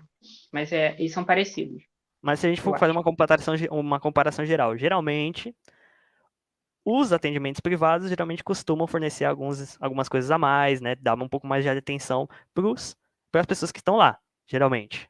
Geralmente, pelo Assim, menos. principalmente no setor de atendimento, né? Das pessoas que estão ali na Uhum, frente, né? Elas exatamente. costumam ser piores no público, realmente. Certo, certo. Mas enfim, vamos utilizar aqui o exemplo do médico, a questão do diploma. Quando você vai atrás de alguma coisa, né, enfim, de alguma coisa que realmente pode ter um custo muito alto, caso você não esteja bem informado, você busca se informar antes de você buscar aquilo, entendeu? Por quê? Porque você tem esse incentivo, né, você raciocina instrumentalmente e você busca os melhores meios para alcançar o seu fim, né? O seu fim ali de resolver um problema de saúde, alguma coisa assim, né? Você não vai, por exemplo, sei lá, e tratar sua doença com um curandeiro, né? Você não vai no curandeiro falar, pô, trata aí pra mim, faz um exame aí em mim, né, no curandeiro ali da esquina, né? Você vai no hospital bem credenciado, que tem ali pessoas, né? Tem uma avaliação boa, né? Em termos gerais do público e tudo mais, né? Geralmente você vai nesses lugares, né? Você não vai do curandeiro da vizinhança, né? Pra tratar a sua doença. Então, isso é a racionalidade instrumental em ação. O que a gente está propondo aqui não é um arranjo social perfeito que não vai ter esses problemas, né? Vai ter problemas com a questão de informação, de fake news e etc, né? Mas é um sistema, né? Um arranjo social que ele favorece, que ele tenha ele fornece os melhores incentivos para que as pessoas sejam mais instrumentalmente racionais ali e que, no caso, essa racionalidade instrumental seja melhor utilizada ali de forma a propiciar ali um benefício maior geral para as pessoas. Né? As pessoas já raciocinam de maneira meio que egoística, como eu elucidei, né? Naquela questão da natureza humana, né? As suposições mínimas da natureza humana. E aí o que acontece? É, quando você tem esse arranjo social, como no exemplo da anarquista de livre mercado, você tem esses incentivos, né? De forma mais presente ali em vários âmbitos diferentes, âmbitos inclusive que não estão presentes aqui, né? No nosso contexto atual, onde existe um Estado, né? Por exemplo, vamos citar aqui a questão da segurança privada, da segurança pública, aliás, né? Bom, ok. Se você, no caso, for assaltado aí, né, se você estiver numa região ali específica, né, e você chamar a polícia e a polícia demorar para chegar e você for assaltado, vamos lá. esses policiais não vão ser prejudicados em nada, né? Por não ter prestado serviço ali, por não ter sido o mais rápido possível ali a entender sua demanda, né? Por ter impedido ali seu assalto, por ter capturado o criminoso que te roubou e etc. Eles não vão ter tantos prejuízos assim, né? Eles não vão ter prejuízo. Muitas vezes, aliás, quando um departamento policial, né, ou um departamento local ali, ele é incompetente numa região, né? Muitas vezes ele acaba sendo favorecido a questão da. Tá. Acaba sendo favorecido a questão justamente até mesmo de uma injeção de maior dinheiro. Uma injeção de maior dinheiro ali daquele departamento local, para que no caso eles exerçam um trabalho melhor. Ou seja, se um departamento ele não exerce o departamento policial ali no local, ele não exerce o trabalho dele, né? Se os funcionários não exercem o trabalho deles adequadamente, muitas vezes eles são recompensados com mais dinheiro injetado ali naquele departamento, com mais equipamentos, de mais coisas ali, para que ele se engaje nessa atividade, nesse serviço, né? Na execução desse serviço. Ou seja, qual que é o incentivo disso? Parece que o incentivo é justamente que quanto mais incompetente você é, mais dinheiro você recebe para fazer o seu serviço. Isso é meio estranho. Isso é realmente meio estranho. Eles não levam prejuízo propriamente, entendeu? O Hilmer cita esse exemplo com alguns departamentos policiais dos Estados Unidos, lá na parte 2 do livro O Problema da Autoridade Política, entendeu? Então parece que as estruturas, né, os arranjos sociais atuais estabelecidos, com base nessas suposições mínimas da natureza humana que nós fizemos aqui, eles favorecem os indivíduos serem mais irresponsáveis, né? Enfim, os serviços serem mais mal executados do que simplesmente no arranjo social anarquista. Ok. Mas, bem, de qualquer forma, eu fico imaginando, assim, a questão o meu ponto é muito sobre a informação, né? Então, pensando no caso da educação escolar, por exemplo, né? Você deu o exemplo da medicina, mas eu acho interessante o caso da educação escolar, né? Principalmente porque é o que envolve mais diretamente informação, né? Tipo, se a gente deixasse, vamos supor que acabassem as escolas públicas no Brasil e as pessoas pudessem escolher as escolas privadas para os filhos delas. As escolhas que elas fariam não seriam necessariamente pela escolha de melhor qualidade, né? Seria, por exemplo, eu tenho certeza que muita gente faria a escolha da escola que preservasse valores cristãos, aí, sei lá, botar o filho numa escola adventista que ensina que o mundo tem 5.000 anos, que, sei lá, os dinossauros viveram junto com os seres humanos e tal. Então, que valoriza os interesses dela, né? Nesse caso, eu acho que a existência quer dizer, percebe que a pessoa não tem educação, ela não tem informação nem para saber como distinguir qual seria a educação melhor para ela, né? Então é como se o Estado estivesse fazendo uma espécie de. Ela está poupando o tempo da pessoa, né? Porque ele selecionou um monte de Ele está especialistas e sendo decidiu bases curriculares e tal. paternalista, tá decidindo o que é melhor para elas, para o bem delas. Exatamente, está sendo paternalista. Isso seja isso bom ou ruim. Mas, de certa forma, ele está escolhendo pela pessoa, porque, bem, no fim das contas, a pessoa, se ela já não tem A pessoa é educação, ela não ingênua, vai. bobinha, ela precisa ter um Estado ali de Exatamente. agentes políticos que vão lá Principalmente, e ensinam. principalmente porque ela não vai ter tempo para ficar procurando qual é a melhor escola, qual é a melhor educação do filho dela. Então, de Estado tem bases curriculares que ele implementa e que valem inclusive para as escolas privadas, né? As bases curriculares de ensino e tudo mais acabam valendo também para as escolas privadas. E essas bases definem pelo menos o mínimo ali do que as pessoas deveriam aprender sobre alguma coisa, o que inclui, por exemplo, a teoria da evolução e esse tipo de coisa. Enfim, não sei se sei lá, no mundo sem Estado, as pessoas buscariam a melhor informação para elas, ou elas buscariam a informação que é mais acessível, que é mais fácil de pegar, que é mais chamativa. Então, Uhum. essa questão da informação ficaria muito pegada para mim. Eu não sei. Ó, eu tenho um comentário aqui do Lineker, não sei se tu concorda com ele, ó. Ele diz: não tem problema nenhum em ter diversas fontes de informação. O tempo iria fazer as fontes confiáveis se destacarem. Aí a questão é isso que a gente vê acontecendo hoje em dia? Ou, sei lá, os canais que se destacam, as fontes de notícias que se destacam, nesse sistema que tem menos atuação do Estado, que é o sistema da internet, as que se destacam não parecem ser as que são mais confiáveis ou as que têm mais poder de evidenciar umas fontes e tudo mais, mais base científica, não parece ser isso que está acontecendo, né? Então, por que seria isso que aconteceria, sei lá, num mundo sem Estado, né? Se com a existência do Estado, sei lá, por exemplo, com a existência do Estado, você tem os jornais Uhum. tendo que colocar que eles estão publicando uma notícia falsa, alguma coisa assim, por causa dos meios jurídicos e tudo mais, né? No caso da internet, é um meio mais livre, a informação se dispersa mais rápido e as Ou, notícias falsas também. ou em algumas circunstâncias, né, fica muito meio mascarado algumas fake news, né? A gente tem exemplos aí clássicos, como por exemplo do ET Bilu, por exemplo, né?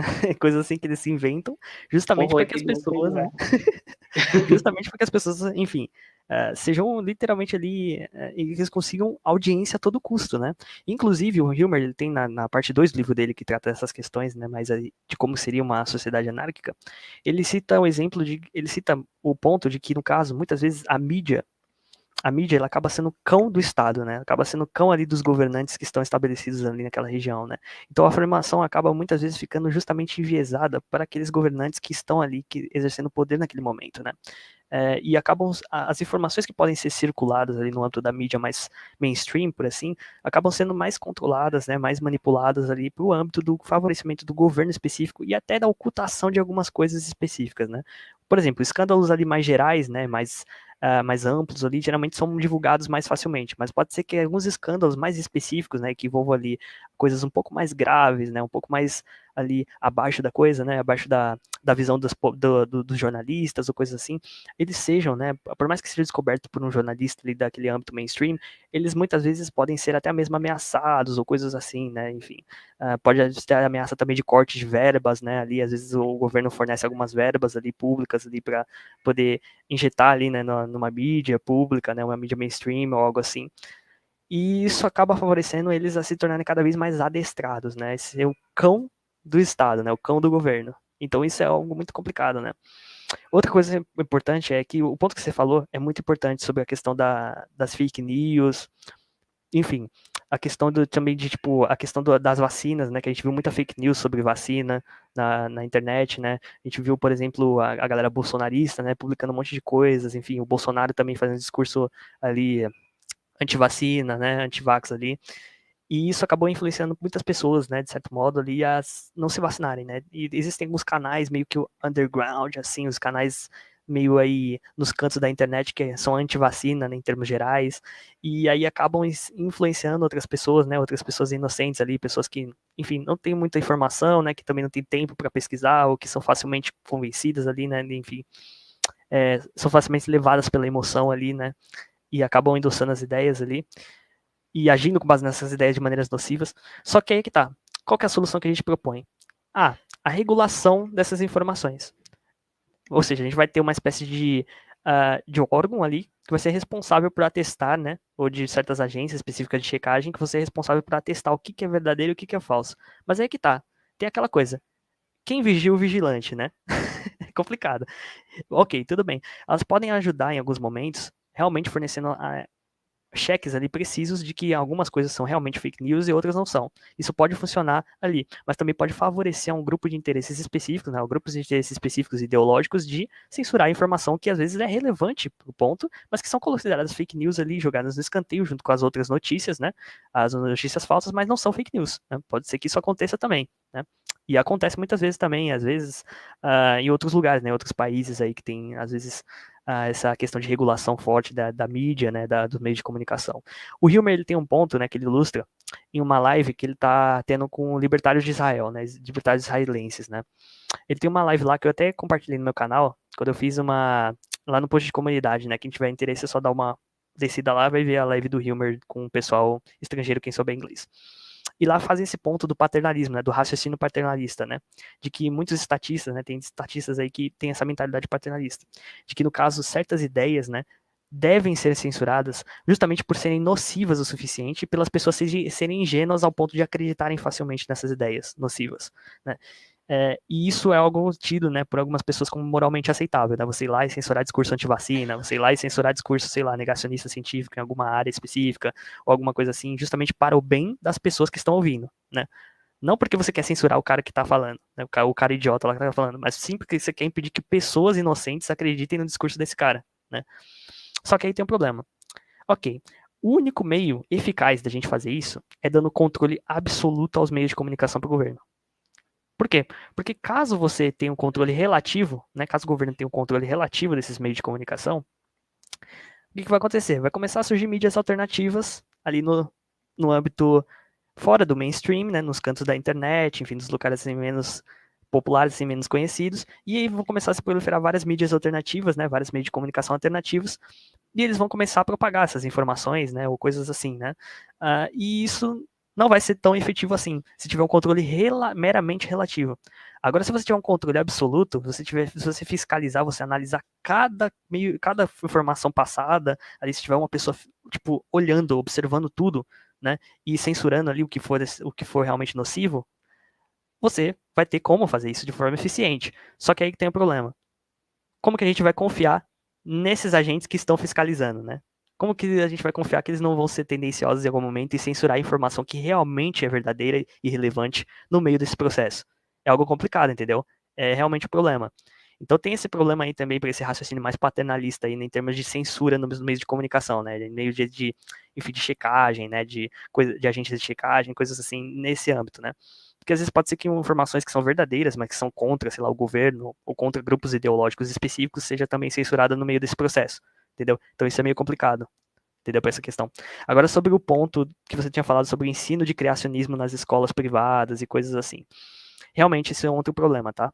Isso é um outro problema, mas eu acredito que, no caso, em uma sociedade ali de agências privadas, né, enfim, de segurança privada e etc., onde tem tudo no âmbito privado, as escolas são privadas, eu acho que vai haver incentivos, pelo menos, para que pelo menos algumas pessoas ali no âmbito, né, geral, elas tenham um aspecto de tolerância maior para com os outros ali, em virtude dos custos incorridos ali, de você não participar ali de relações comerciais ou afetivas com certos grupos, né? Pode ser que tenha ainda preconceito, que tenha outras coisas que seja necessário uma luta social, lutas sociais, óbvio que sim. Mas esse tipo de coisa não vai ser suficiente, né? Não foi suficiente nem mesmo com o Estado no passado, né? Houveram a necessidade de movimentos de rua, movimentos sociais, etc., para certas mudanças sociais específicas em certas ideias. Eu penso que no caso com a questão da teoria da evolução e outras coisas assim, né, teorias científicas bem estabelecidas, né, que talvez não seja aceita por algumas populações regionais ali, né, algumas populações mais de regiões específicas que são muito religiosas, extremamente religiosas, arregadas, que não aceitam a ciência. Eu acho que algo desse tipo tem que ser feito, né? Algo desse tipo terá que ser feito continuamente, principalmente por especialistas nessas áreas, né? Eles vão ter que continuar com ativismo, igual, por exemplo, o Richard Dawkins, o Christopher Hitchens, o Sam Harris, etc., né? O pessoal ali, né, fez esse ativismo, né? Junto com o ateísmo veio a questão da teoria da evolução e outras ideias. Eu acho que vai ter que haver esse tipo de ativismo ainda assim no cenário de livre mercado, tá? Eu acho que isso daí não vai ter que não vai acabar, tá? Vai ser necessário esses movimentos assim, mais sociais ali para poder dar jeito nesse tipo de coisa, né? Nesse tipo de problema relacionado a ensino de criacionismo em escolas e coisas assim. Basicamente isso. Ok. Tem outra objeção que eu tenho com relação a isso, né? Essa coisa das pessoas serem racionais e tal. Enfim, se a tendência das Aproximadamente pessoas. instrumentalmente racionais, não que são inteiramente. Aproximadamente Na maior parte do racionais. tempo, vai. Então, se as pessoas agem racionalmente, né? E pelo menos em linhas gerais, racionalmente, e o libertarianismo está certo, a tendência das pessoas não seria votar em, sei lá, votar nos libertários, né? Que tem os libertários que se candidatam aí para não fazer nada, né? Não interferir. Então a tendência não seria votar nessas pessoas, né? Num Cogos da vida, não sei qual outro libertário se candidatou além do Cogos, mas enfim. A tendência não seria votar nesses libertários e tal, e aí você tem um Estado cada vez menor, e aí, enfim, a tendência no mundo não seria a existência a inexistência do Estado, né? Se elas são racionais e se o libertarianismo está certo. Tipo, é isso que a gente está vendo acontecer no mundo? O que tu acha? Eu acho que, na verdade, isso é um problema para a democracia representativa, tá? Eu vou explicar aqui o porquê. Existe um problema na questão da democracia, que é o seguinte, né? Que parece que existe um problema de ignorância e de ações específicas, né, dos indivíduos ali, onde os indivíduos eles agem altamente embasados em emoções, né? Extremamente emotivos, extremamente sem informações, né, relevantes, politicamente relevantes, totalmente ignorantes politicamente e também bastante fervorosos, né, no âmbito das suas posições ideológicas e tudo mais, né, aí na âmbito da defesa dos políticos preferidos e coisas assim, né. E isso é um problema para a democracia representativa. Por quê? Porque no caso, existe aquela questão da racionalidade instrumental nos indivíduos, né, nos indivíduos em termos gerais. E essa racionalidade instrumental, ela funciona na medida em que os custos a nível individual de você não se tornar informado antes de agir, eles são muito grandes e os benefícios são, no caso, significativos de você se tornar politicamente informado, ou seja, a sua, o seu evitar dos riscos, né, depende altamente do quanto de informação você possui. Na medida que isso é o caso, as pessoas vão tender a se tornar politicamente mais informadas e vão tender a agir racionalmente de forma mais informadas do que simplesmente um âmbito onde os custos são muito grandes de você se tornar informado, né? Os custos de informação são muito grandes, né, de você se tornar politicamente informado, mas os benefícios são negligíveis. No nosso cenário atual, é isso que acontece. Os benefícios a nível individual, ou seja, ao nível do indivíduo, né, ou seja, do que eu vou me beneficiar pessoalmente, são negligíveis, são pequenos. As chances de eu conseguir ganhar alguma coisa a nível individual são assim. Mas os custos de eu me tornar politicamente informado são muito altos. Na medida que esses custos de se tornar politicamente informados são muito altos, e na medida que os custos a nível individual dessa minha ação, né, dessa minha ação de votar, ela não vai gerar riscos ali, né, específicos que vão me afetar e vão gerar custos altos em termos de riscos para mim, né, ou seja, custos ali negativos para mim, eu, enquanto indivíduo, né, se eu for um eleitor, eu vou tender a votar de forma ignorante, porque não vai fazer diferença se eu tornar politicamente informado ou não. Não vai gerar nenhum prejuízo significativo para mim enquanto indivíduo, né? Não vejo, não vai vir para mim, entendeu? Então eu vou tender a votar o quê? Com base nas minhas crenças, nas minhas crenças pessoais subjetivas, sem necessariamente estar vinculado a fatos relevantes, né, politicamente. Eu vou tender a votar o quê? Com base nas minhas preferências, nos meus desejos, no carisma dos políticos, em qualquer coisa menos com base em informações politicamente relevantes e fatos politicamente relevantes, né, alicerçados em fatos politicamente relevantes, né. Então, é basicamente isso, né? Esse é um problema para a democracia. Por quê? Porque existe uma teoria proposta por um economista, né, anarcocapitalista, né, libertário, que é o Brian Kaplan, né, que ele elucida no livro O Mito do Eleitor Racional, né, The Myth of the Rational Voter, que é a teoria da racionalidade racional. E é basicamente isso que eu expliquei, tá? É basicamente essa teoria que explica o seguinte, que, no caso, quanto maiores são os custos, né, de se tornar politicamente informado, e menores forem os benefícios disso, mais ignorantes as pessoas vão tender a se tornar. Né? Vão tender a se tornar em relação à coisa e vão agir com base nessa ignorância política, entendeu? E com isso vão tender a votar em candidatos, etc., com base meramente no carisma ou em coisas assim, né? Por exemplo, não vou procurar se, por exemplo, o libertário é consistente com seus princípios, né? Antes de se candidatar, né? Então eu não vou procurar esse tipo de informação, se ele é consistente com os princípios. Geralmente eles vão votar de maneira emotiva, né, com base em alguns argumentos mais ali jogados, né, sem muita articulação, né, sem uma justificação adequada da candidatura e coisas assim, né. Então é basicamente isso. Indivíduos vão tender a agir de forma ignorante e a eleger pessoas de maneira ignorante e também, né, vão tender a não se preocupar tanto com o que os eleitos vão fazer depois de eleitos. Eles não vão ter incentivos para poder ficar monitorando esses políticos depois de eleitos também, né? Que é uma etapa depois que também deveria ser prezada, né? Sobre o que os políticos estão fazendo. As pessoas não têm esse incentivo, né? Que benefício que elas vão ter em nível individual? Nenhum, basicamente. Agora, o que é interessante é o seguinte, que os custos sociais desses atos de votos, né, de eleitores ignorantes, eles são muito grandes a nível socialmente amplo. A nível socialmente amplo ali, mais difuso. Mas a nível individual não são percebidos ali de momento, né, momentaneamente. Eles são percebidos só lá na frente e no âmbito muito amplo, muito difuso. Isso favorece com que eles continuem na ignorância, quando eles não busquem se tornar politicamente informados. E assim a democracia se perpetua, né? Se perpetua dessa maneira, né? De maneira ali a propiciar os piores resultados possíveis, né? Os piores candidatos eleitos possíveis, e ainda assim as pessoas continuam votando, o sistema continua rodando assim, e muitas figuras públicas continuam incentivando a democracia como algo muito adequado, né, como algo que é devido, enfim, que é algo que a gente deve prezar, etc. Né? Basicamente isso. Ok, ok. já tentando fazer uma redução ao absurdo aí, o, a questão é, se as pessoas não sabem, né, vamos supor que elas não têm bons critérios e nem tempo para adquirir esses bons critérios para escolher os governantes e tal, por que que elas teriam, por que elas saberiam, né, e teriam bons critérios ou tal, elas saberiam escolher serviços ou produtos, né? Porque no caso da escolha de serviços ou produtos, parecem que elas seguem critérios mais ou menos parecidos também, né? E daí não necessariamente ligariam, por exemplo, para o meio ambiente, ou se se alguma agência fiscalizadora fiscalizou, botou um selo ali, necessariamente, ou se essa agência é confiável, né? Então, se as pessoas não sabem escolher as pessoas que vão governar elas, por que elas saberiam escolher os produtos ou as empresas, ou você vai boicotar essa empresa ou aquela? Qual seria a diferença aí entre você escolher um serviço ou um produto e você escolher um governante nesse sentido em termos de racionalidade e tal? Sim, sim, muito boa pergunta. Eu acredito que a grande diferença é que os custos, né, e os riscos envolvidos, eles são vistos a nível individual.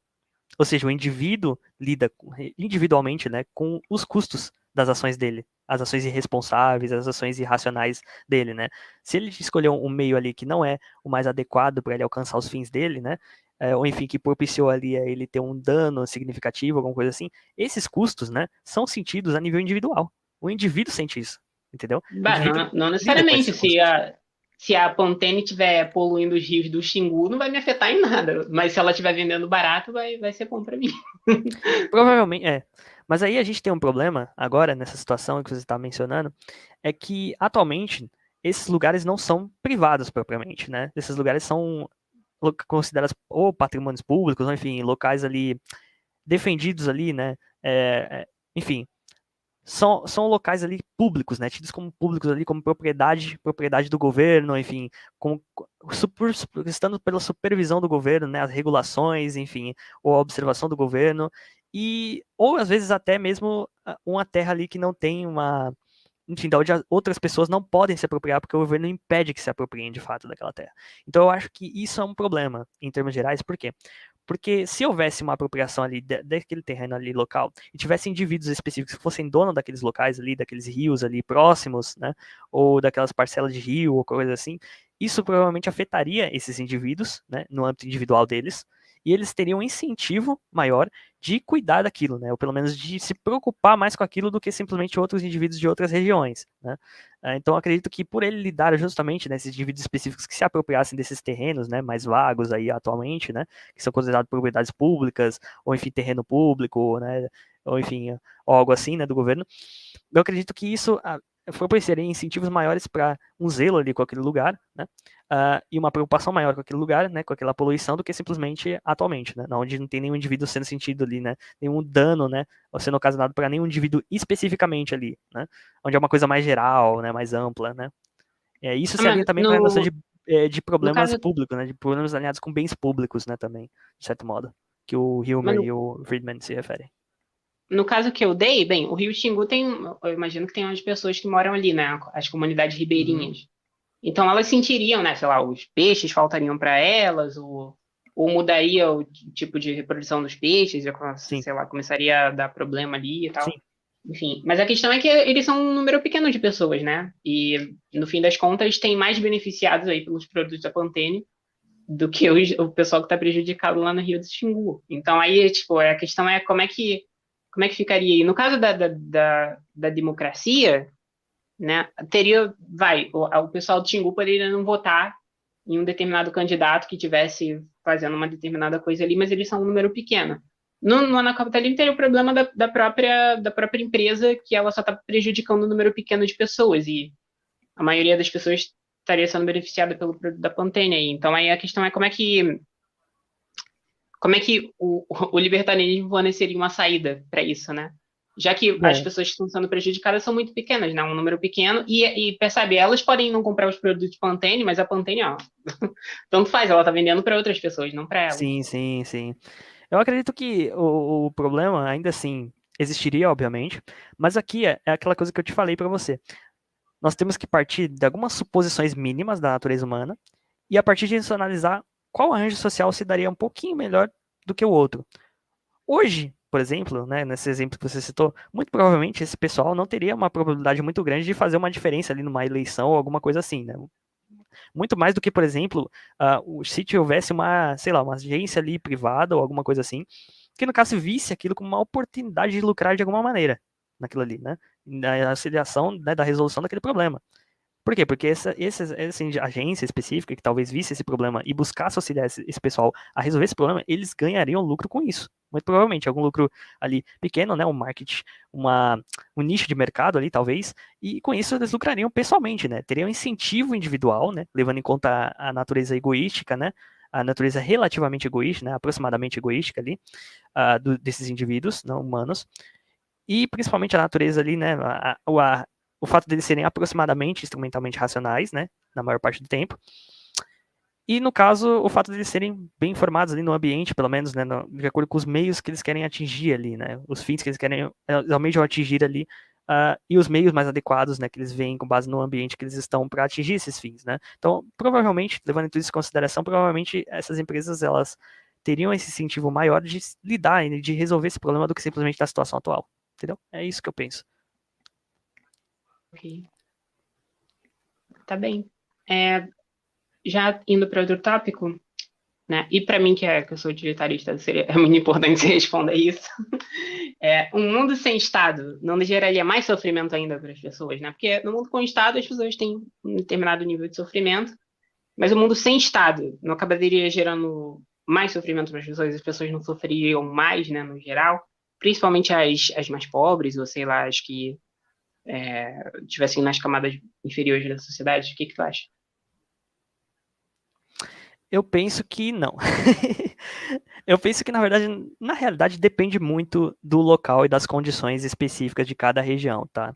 Eu acredito que, por exemplo, se certas regiões específicas, né, talvez o Brasil hoje em dia, se o Estado, por exemplo, deixasse de existir para ontem, né, eu acredito que daria um caos do caramba aqui, né? Daria um caos, seria um caos absoluto, né? Enfim, daria muito, enfim, daria muita zona aí, né?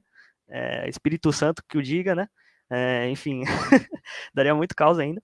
E eu acho que ainda não tem as condições necessárias, né? Levando em conta esse aspecto da natureza humana, dessas suposições que nós fizemos sobre a natureza humana, que me parecem mínimas, né, e adequadas, não tão controversas, em certos lugares, né, como o Brasil, não seria adequado. Mas talvez em outros, como talvez nos próprios Estados Unidos, talvez isso não fosse um problema, tá? Porque lá tem a questão dos indivíduos terem um pouco mais desse valor, né, desse prezar pela na questão da liberdade individual, né? Essa questão da liberdade de expressão, da liberdade de, enfim, de ação ali, de você se armar, né, de você portar armas e tudo mais. Isso é um pouquinho mais forte em alguns países ali, né, enfim, em locais ali como nos Estados Unidos, né? Então acho que nesses locais talvez fosse menos caótico essa situação, né? Talvez fosse um pouco menos caótico essa situação ali em várias regiões, né? Mas aqui no Brasil eu acho que ainda não daria muito certo, né? Ou em outros lugares, né? Específicos, né? Então é basicamente isso, né? Eu acredito que Mas depende muito. você fala a curto prazo, né? Mas a longo prazo eu imagino que você acha que seria bom não ter o Eu acho Estado, sei lá. que demoraria muito, muito mesmo, né? Muito distante, mas acredito que seria viável, sim. Eu acredito que seria viável. Eu acho que depende muito das condições locais, né?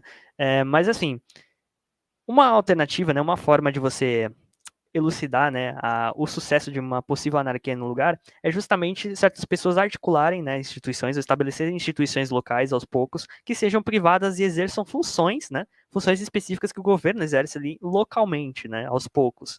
Seria uma forma de você ilustrar que no caso não seria tão desastroso assim, que propiciaria um auxílio para as pessoas, né, para que elas não ficassem desamparadas institucionalmente, etc, né. Você ilustrar que existem instituições sociais ali específicas regionais, né, ou instituições privadas ali que conseguem exercer esses papéis que o Estado geralmente exerce, né. Seria uma das maneiras de ilustrar a procedência, né, e a possibilidade do anarquismo ali, a possibilidade no âmbito material ali regionalmente, né, ou localmente, né, em certos lugares. Seria uma forma. Ok, ok. E um mundo sem Estado, né, no caso. Como é que esse mundo faria para apoiar as pessoas que são mais necessitadas, né? Porque tem gente que, putz, nem pode trabalhar, nem pode fazer nada, né? Porque nasceu com a Uhum. doença rara, né? Tem gente que tem problemas e tal, e é impossível realmente, e aí ela precisa de um auxílio do Estado. como é que a gente faria para lidar com essas pessoas, com a existência de pessoas super necessitadas, né? No caso Uhum. do mundo, né? Principalmente doido, né? Que é uma categoria que é mais complicada ainda, porque a pessoa parece normal, ela só parece, sei lá, tá de má vontade, ou é, sei lá, irritante, ou que fica gritando, ou que ela é muito eufórica, e às vezes ela simplesmente tem um problema neurológico. Então, como é que a gente faria para lidar com essas pessoas no mundo sem Estado? Tu acha que a gente conseguiria encontrar um jeito de abarcar elas? Eu acredito que sim. Eu acredito que, na verdade, haveria mais incentivos para certas empresas específicas nesse cenário, né, de arranjo de livre mercado ali, se preocuparem com isso do que simplesmente no arranjo atual, né, no arranjo social atual. E por que que eu penso isso? Por conta daquele aspecto que eu falei sobre as deseconomias de escala, tá? De escala. Eu acredito que através desse aspecto, né, das deseconomias de escala, muito provavelmente a quantidade de empresas, né, principalmente em setores ali específicos que lidam com serviços mais específicos, né, e que sejam voltados ali para pessoas com uma condição, né, uma renda um pouco mais baixa, né, eles acabam se tornando mais vantajosos, né, em virtude do volume ali, né, do volume de bens produzidos, né, da quantidade de pessoas dispostas a usufruir desses bens, né. E eu acredito também que elas teriam esse incentivo, né, em virtude disso, justamente para poder contratar pessoas que estejam ali em situações mais complicadas, né, ali, né, com situações de rua ou algo assim, elas teriam mais incentivos para isso, em virtude de não ter, né, de certo modo, ali o cacife, né? Pelo menos algumas dessas indústrias mais pequenas, tem o cacife ali de contratar pessoas ali muito qualificadas ou que fossem exigentes demais com o salário, né? Eu acredito que essas empresas muito provavelmente teriam ali incentivos para poder contratar essas pessoas, ou pelo menos trazer ali elas para o âmbito delas, para poder auxiliar ali nos serviços, né? E receber um pouco de renda, né? Eu também acredito que, no caso, nesse Esses cenário. incentivos que tu fala são tipo políticas de boicote, esse tipo de coisa?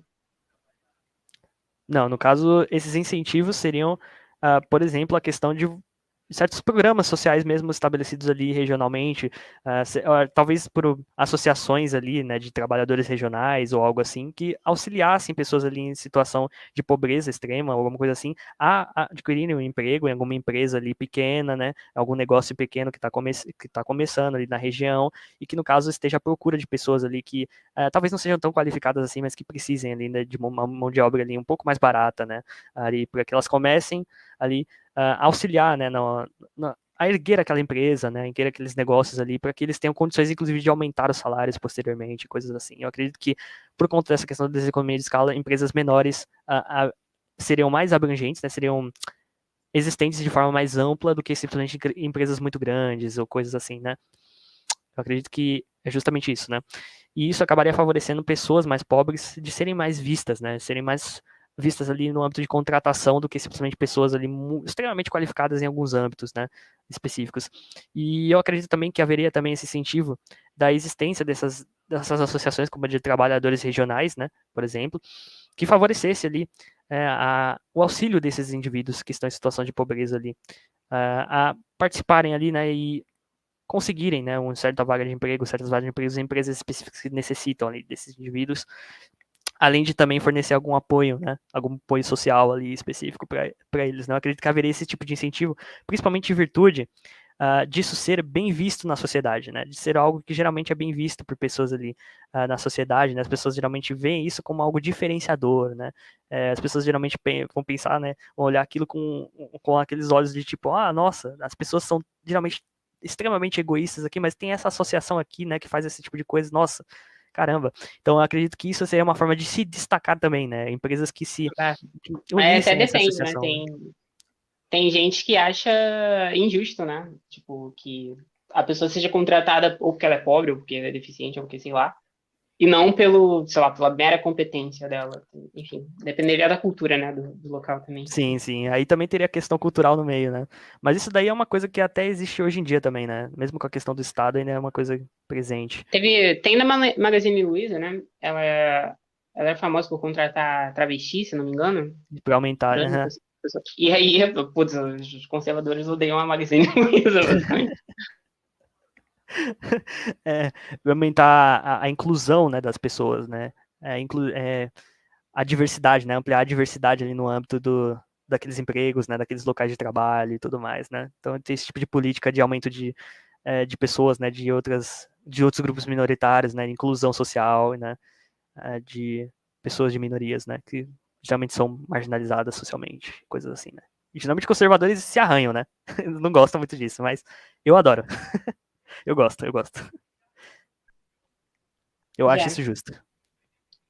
A questão do poder, né, de você conferir um pouco de poder, você empoderar, né, alguns desses indivíduos, dessas minorias, né. Não significa que você vai fazer isso com todos, tá? Você pode, no caso, adotar essa política por algum tempo e depois parar, né. Geralmente, eu acho que provavelmente é o que a Magazine Luiza faz, né, ou vai fazer também, vai continuar fazendo, porque, Bah, não sei que enfim, ela tá falindo agora. Mas, mas se ela existir ainda, eu eu acho não que ela sei a continua. situação, mas se ela existir, muito provavelmente ela não vai manter essa política para sempre, né. Talvez seja só para aumentar a inclusividade ali, né, desses indivíduos. Justamente isso. Ok. E tem uma questão aqui que eu acho que ela é vital aí, talvez central para muita gente, né? A questão é, se a gente extingue o Estado, como ele é agora, né? Não surgiria logo em seguida outro Estado ainda pior, né? Ou seja, o Estado não é igual o Thanos, inevitable, inevitável. O que tu acha? Tu acha que daria para existir realmente um mundo sem... Isso já aconteceu, inclusive, já aconteceu sociedade sem a presença de um Estado, algum tipo de coisa assim, né? Ou não? O que tu acha? Então, houve algumas experiências anarquistas, mas nenhuma que se aproximasse do que a gente chama de anarcocapitalismo no sentido pleno da coisa, né? O anarcocapitalismo ou de anarquismo de livre mercado, nenhum desses arranjos assim, né, alinhados com esse aspecto do mercado propriamente, né, puro ali, foi alcançado efetivamente, né? Mas existem algumas coisas similares, né, ou pelo menos aspectos similares, né, desse sistema, né, que se encontravam em outras civilizações, né, como a questão do sistema de justiça, né, ali na Islândia medieval, por exemplo, que até o Rafael Lima já mencionou, né, outros libertários costumam mencionar. Mas enfim, não teve plenamente um arranjo plenamente alinhado com esse, né, mais anarquista de mercado, propriamente de livre mercado, tal como envisionado por alguns ANCAPs, né, acadêmicos, como por exemplo o próprio Michael Huemer, né, e o Friedman, né. Então, não teve ainda, mas no caso essa questão do Estado, né, de se extinguisse agora, né? Se não haveria um outro pior. Eu acho que sim. Em alguns lugares sim, em outros lugares talvez não. Entendeu? Eu acredito que isso varia muito das condições locais, né? Enfim, da questão da educação, das pessoas, da tecnologia, enfim, de vários outros fatores, né? Ali específicos regionais, né? É, envolvendo as condições regionais ali específicas, né? A questão dos custos envolvidos ali no âmbito de fornecimento de serviços de segurança, ou de distribuição de armamento, ou coisas assim, né? Eu acho que nesses lugares que tem problemas com essas coisas, eu acho que muito provavelmente daria ruim. Eu acho que alguns grupos dominantes, né, se acabasse o Estado para hoje, ia surgir, sei lá, uma milícia ultra mega foda ali, sei lá, se for aqui no Rio de Janeiro, lá, uma milícia ultra mega foda lá, ia pegar e ia simplesmente Não, já tem, já tem. Já já surgiu, tem, nem né? Mas acabou o Estado, seria já surgiu pior. outro. Eu acho que seria pior, entendeu? Seria pior do que já é, entendeu? Acredito eu. Então, é isso. Então, acredito que sim. Seria Sei como atualmente é, em alguns lugares moro, sim, moro em em outros área de lugares não. milícia. É. Não, mas tu acha que quais seriam as condições? Seria as pessoas terem armas, né? Elas têm o direito de se defender e As tal. pessoas têm uma distribuição de armas relativamente mais ou menos dispara ali, né? Não precisaria ser tipo todo mundo igualmente armado com os mesmos tipos de armamento, né? Mas tem que ser bem difuso, né? E tinha que ser uns armamentos um pouquinho mais pesados, eu acredito. Teria que ter ali pessoas ali que cultivassem valores mínimos, né? Valores mínimos libertários, né? Mínimos. No caso ali, respeitar, né? Não agredir o coleguinha, né? Já é um bom começo, né?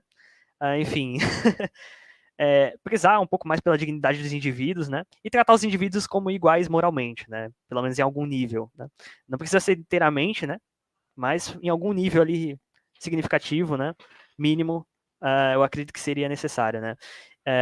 E além disso, teria que ter algumas agências, né, específicas, né, algumas instituições específicas de proteção privada, eu acredito, algumas agências pequenas de proteção privada e um sistema de arbitragem privada ali local, né? Sistema de arbitragem privada locais. Eu acho que com isso já uma sociedade ali anarquista de livre mercado já conseguiria rodar, né? Se fosse feito assim dessa maneira, né? Se tivesse essas condições.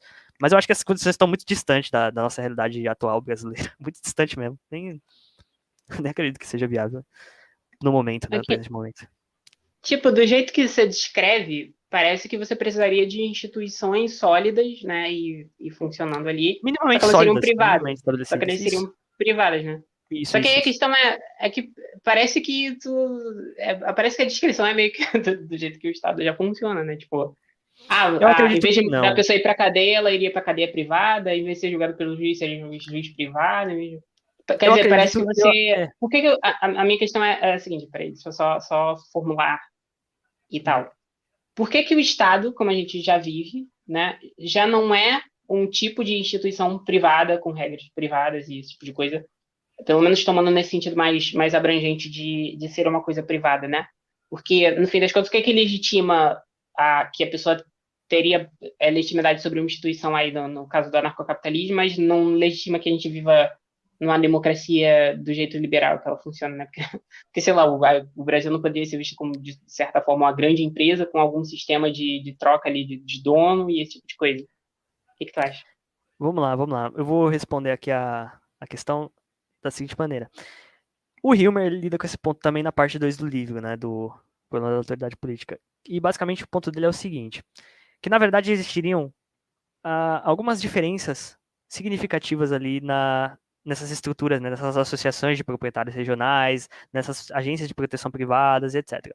Bom, a primeira diferença delas é que, no caso, a responsividade delas seria muito maior em relação aos clientes do que em relação dos regimes, né, dos governos democráticos, ali, com o sistema democrático em relação aos eleitores. Ou seja, a resposta seria um pouco mais direta, né, um pouco mais direta ali do que simplesmente a resposta, né, dos governantes em relação aos eleitores, né? Na verdade, os governantes muitas vezes cagam ganhando pro feedback dos eleitores, né? Muitas vezes, né? Cagam ganhando. Mas ainda assim haveria um aspecto de feedback ali da associação de proprietários regionais ali para essas instituições de proteção privada, né? Da segurança privada ali regionais, né?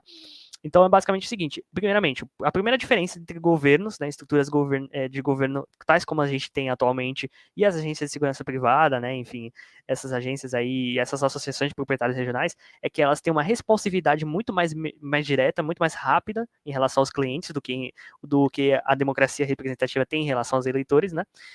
O segundo ponto é que a facilidade, né, se eventualmente, né, uma associação de proprietários regionais ou até uma agência de proteção privada se tornar abusiva ali na região, né, ela começar a se tornar um pouco mais abusiva, cobrar um preço maior ou qualquer coisa assim, ou querer impedir você de sair daquela região, você, por essa agência ela ser menor do que um estado usualmente é, né, um governo ali atualmente é, e por ela não impor restrições muito severas ali, né, não colocar restrições ali diretas, né, com regulamentações, burocracia, etc, para você imigrar, né, para você sair daquela região, você tem uma facilidade maior de se mover dessa região para outra região, de você sair daquele bairro para um outro bairro, né? É mais fácil você se mudar de um bairro para outro sem ter que sacrificar muitas coisas como família, enfim, cultura, enfim, outras coisas assim, né?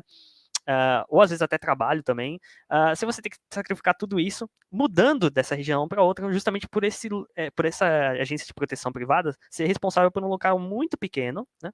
E essa associação proprietária também ser responsável por aquele local muito pequeno, né? E muito, onde tem outros locais ali próximos, né? Que você pode se mudar e já está sob outra jurisdição, enfim, outra governança ali, ou qualquer coisa assim, né? Então, nesse caso, seria muito mais fácil você se locomover, né? E não ter que arcar com tantos custos assim do que simplesmente hoje em dia. Hoje em dia, se você quiser se mudar, muitas vezes você vai ter que lidar com um monte de burocracia, você vai ter que tirar visto, vai ter que fazer um monte de coisa, né? Que os estados, né, embutem ali, né? Colocam essas burocracias que dificultam você se mudar da região. Ou seja, se um governo se tornar tirânico nessa região, fio, muito provavelmente você vai ter muito problema para sair daquela região. Muito mais problema do que você teria num bairro, né, desses, né, com uma segurança privada, uma associação de proprietários regionais. Então, eu acredito que sejam algumas das diferenças principais dos governos para com essas instituições, né, que o Hilmer aponta. Aí você tinha feito outra pergunta, né? Você tinha feito outra pergunta, eu acho, não é? Eu Tinha tinha, feito outra não sei. pergunta. Mas Você a fez questão outra é que pergunta. a diferença que tu situou aí é um pouco por causa do tamanho, né? Do É da tamanho, eu acho facilidade que de é isso. você sair daquela região ali para outra, né? e também Uhum. da responsividade, né? Os governos não são responsivos por você. E tem uma outra Assim, grande mas diferença. se. Tem uma outra grande Fala, diferença aqui fala. que eu vou mencionar agora, agora que eu lembrei do ponto que você fez. O seu ponto era sobre a questão da autoridade política. Por quê? Porque, no caso, o Estado, né, os agentes políticos, eles são vistos como dotados de uma propriedade moral especial, ou pelo menos de um status moral especial, não é uma propriedade, mas um status moral especial, que confere a eles um suposto direito de coagir os outros naquela região e os outros um dever de obedecer. Isso necessariamente implica no monopólio. Necessariamente implica no monopólio. E o monopólio geralmente não tem muitos incentivos, né? Muitos incentivos ali para poder fornecerem os serviços adequadamente para as pessoas ali, né, que estão usufruindo daqueles serviços, né? Justamente porque ele é um monopólio, né? Ele é um monopólio. E principalmente quando tem essa noção de autoridade política, aí que você diminui a responsividade desse governo em relação aos governados, né? Você diminui essa responsividade porque, no caso, os governados têm um dever em relação ao Estado, né? E o Estado ele tem o direito de coagir os indivíduos, né? E, no caso, essa obrigação não parece ser tão mútua assim, né? Quanto, no caso, a questão da agência de segurança privada e, no caso, ali da Associação de Proprietários Regionais, né? Que tem uma responsabilidade e uma responsabilização, né? Uma responsabilidade muito maior em relação aos clientes do que simplesmente o governo em relação aos governados, né? Então, é basicamente isso, né? Pelo menos nas estruturas vigentes estatais. Ok, ok. Mas aí, no caso, você imagina que numa sociedade libertária ideal não existiriam monopólios, então, né? Eu O... acredito que monopólios naturais, né? E aqui eu acho que alguns austríacos, né, vão ficar um pouco irritados comigo que eu tô falando de monopólio natural, né? Mas eu me distancio um pouco atualmente dos austríacos na economia.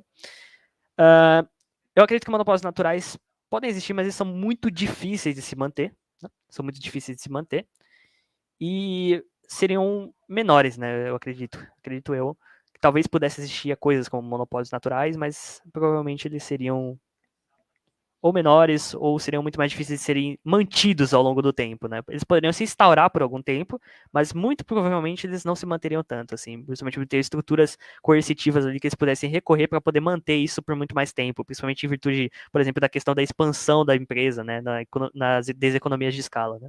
Então, basicamente isso. Ok, ok. Mas sobre a questão do tamanho, de fato, parece que um estado muito grande tem um problema de eficiência, né?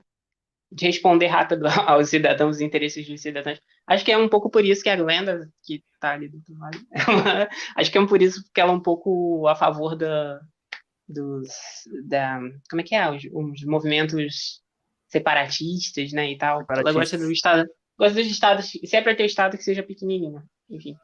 Que talvez seja Uhum. mais fácil, né, de atender os interesses da população com vários estados pequenininhos do que com estados gigantescos. Enfim. Uhum. Referências sobre o tema. O que que tu recomenda? Dá tuas referências aí, cita os autores, por onde eu quero começar a estudar sobre libertarianismo, quero refutar isso aí, ou quero virar libertário. Por onde é que eu deveria começar? Beleza, vamos começar pelos conteúdos mais acadêmicos, né? Fazendo jus ao nome aí, filosofia acadêmica, né? Vamos lá.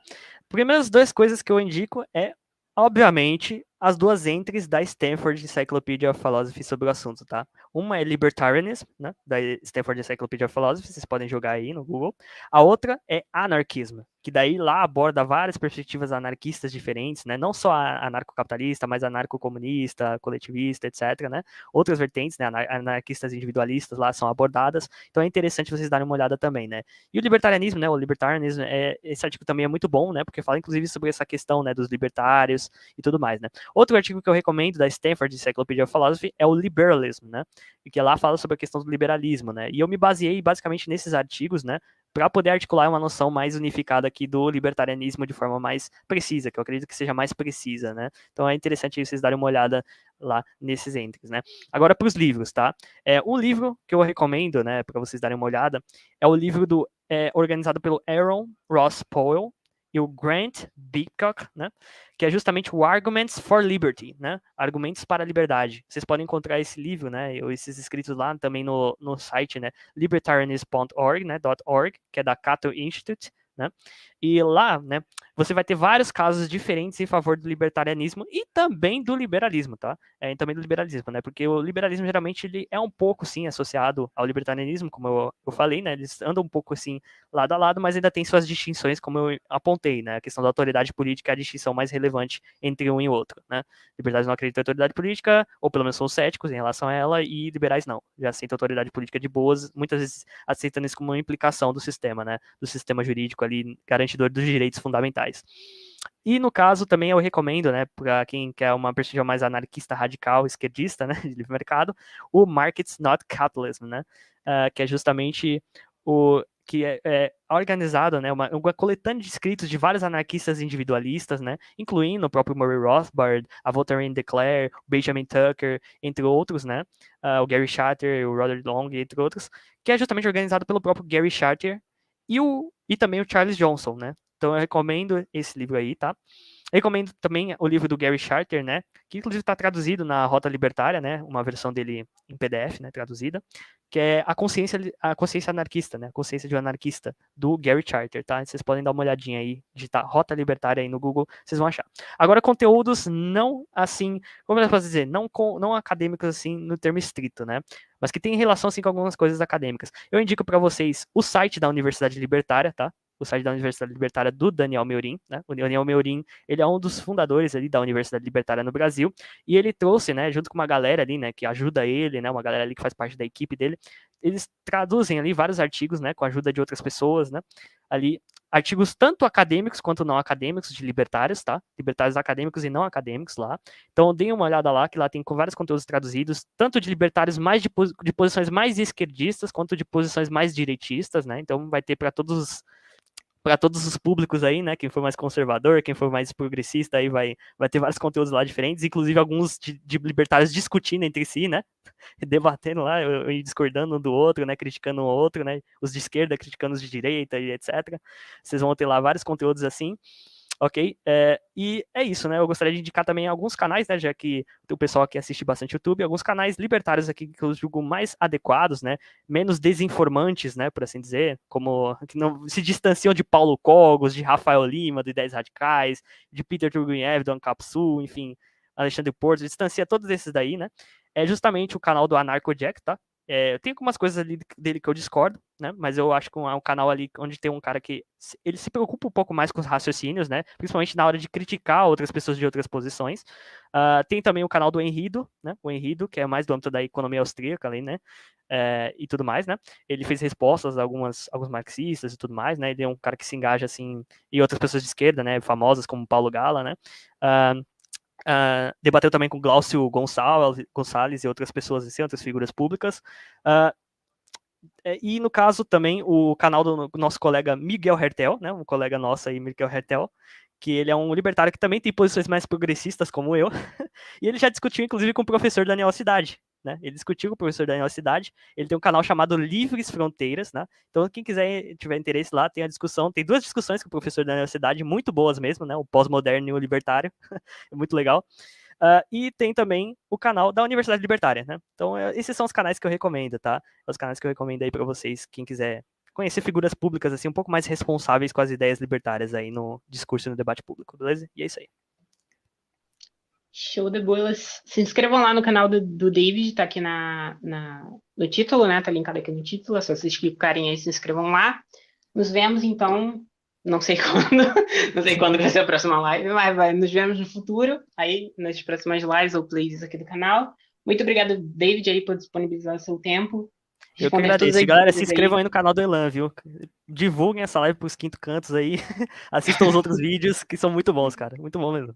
Faz um trabalho Tá, incrível com a valeu. filosofia acadêmica no âmbito Digam, analítico. aliás, a propósito, digam outras pessoas que vocês gostariam que eu chamasse aqui para o canal para outros temas, né? Pode ser para outras posições políticas que eu tento chamar aqui para o canal. Vi que tem vários comunistas aí no chat. Seria Então, bacana, seria bacana. vocês podem me recomendar um Tem umas comunista aí sugestões, também. eu posso te passar depois.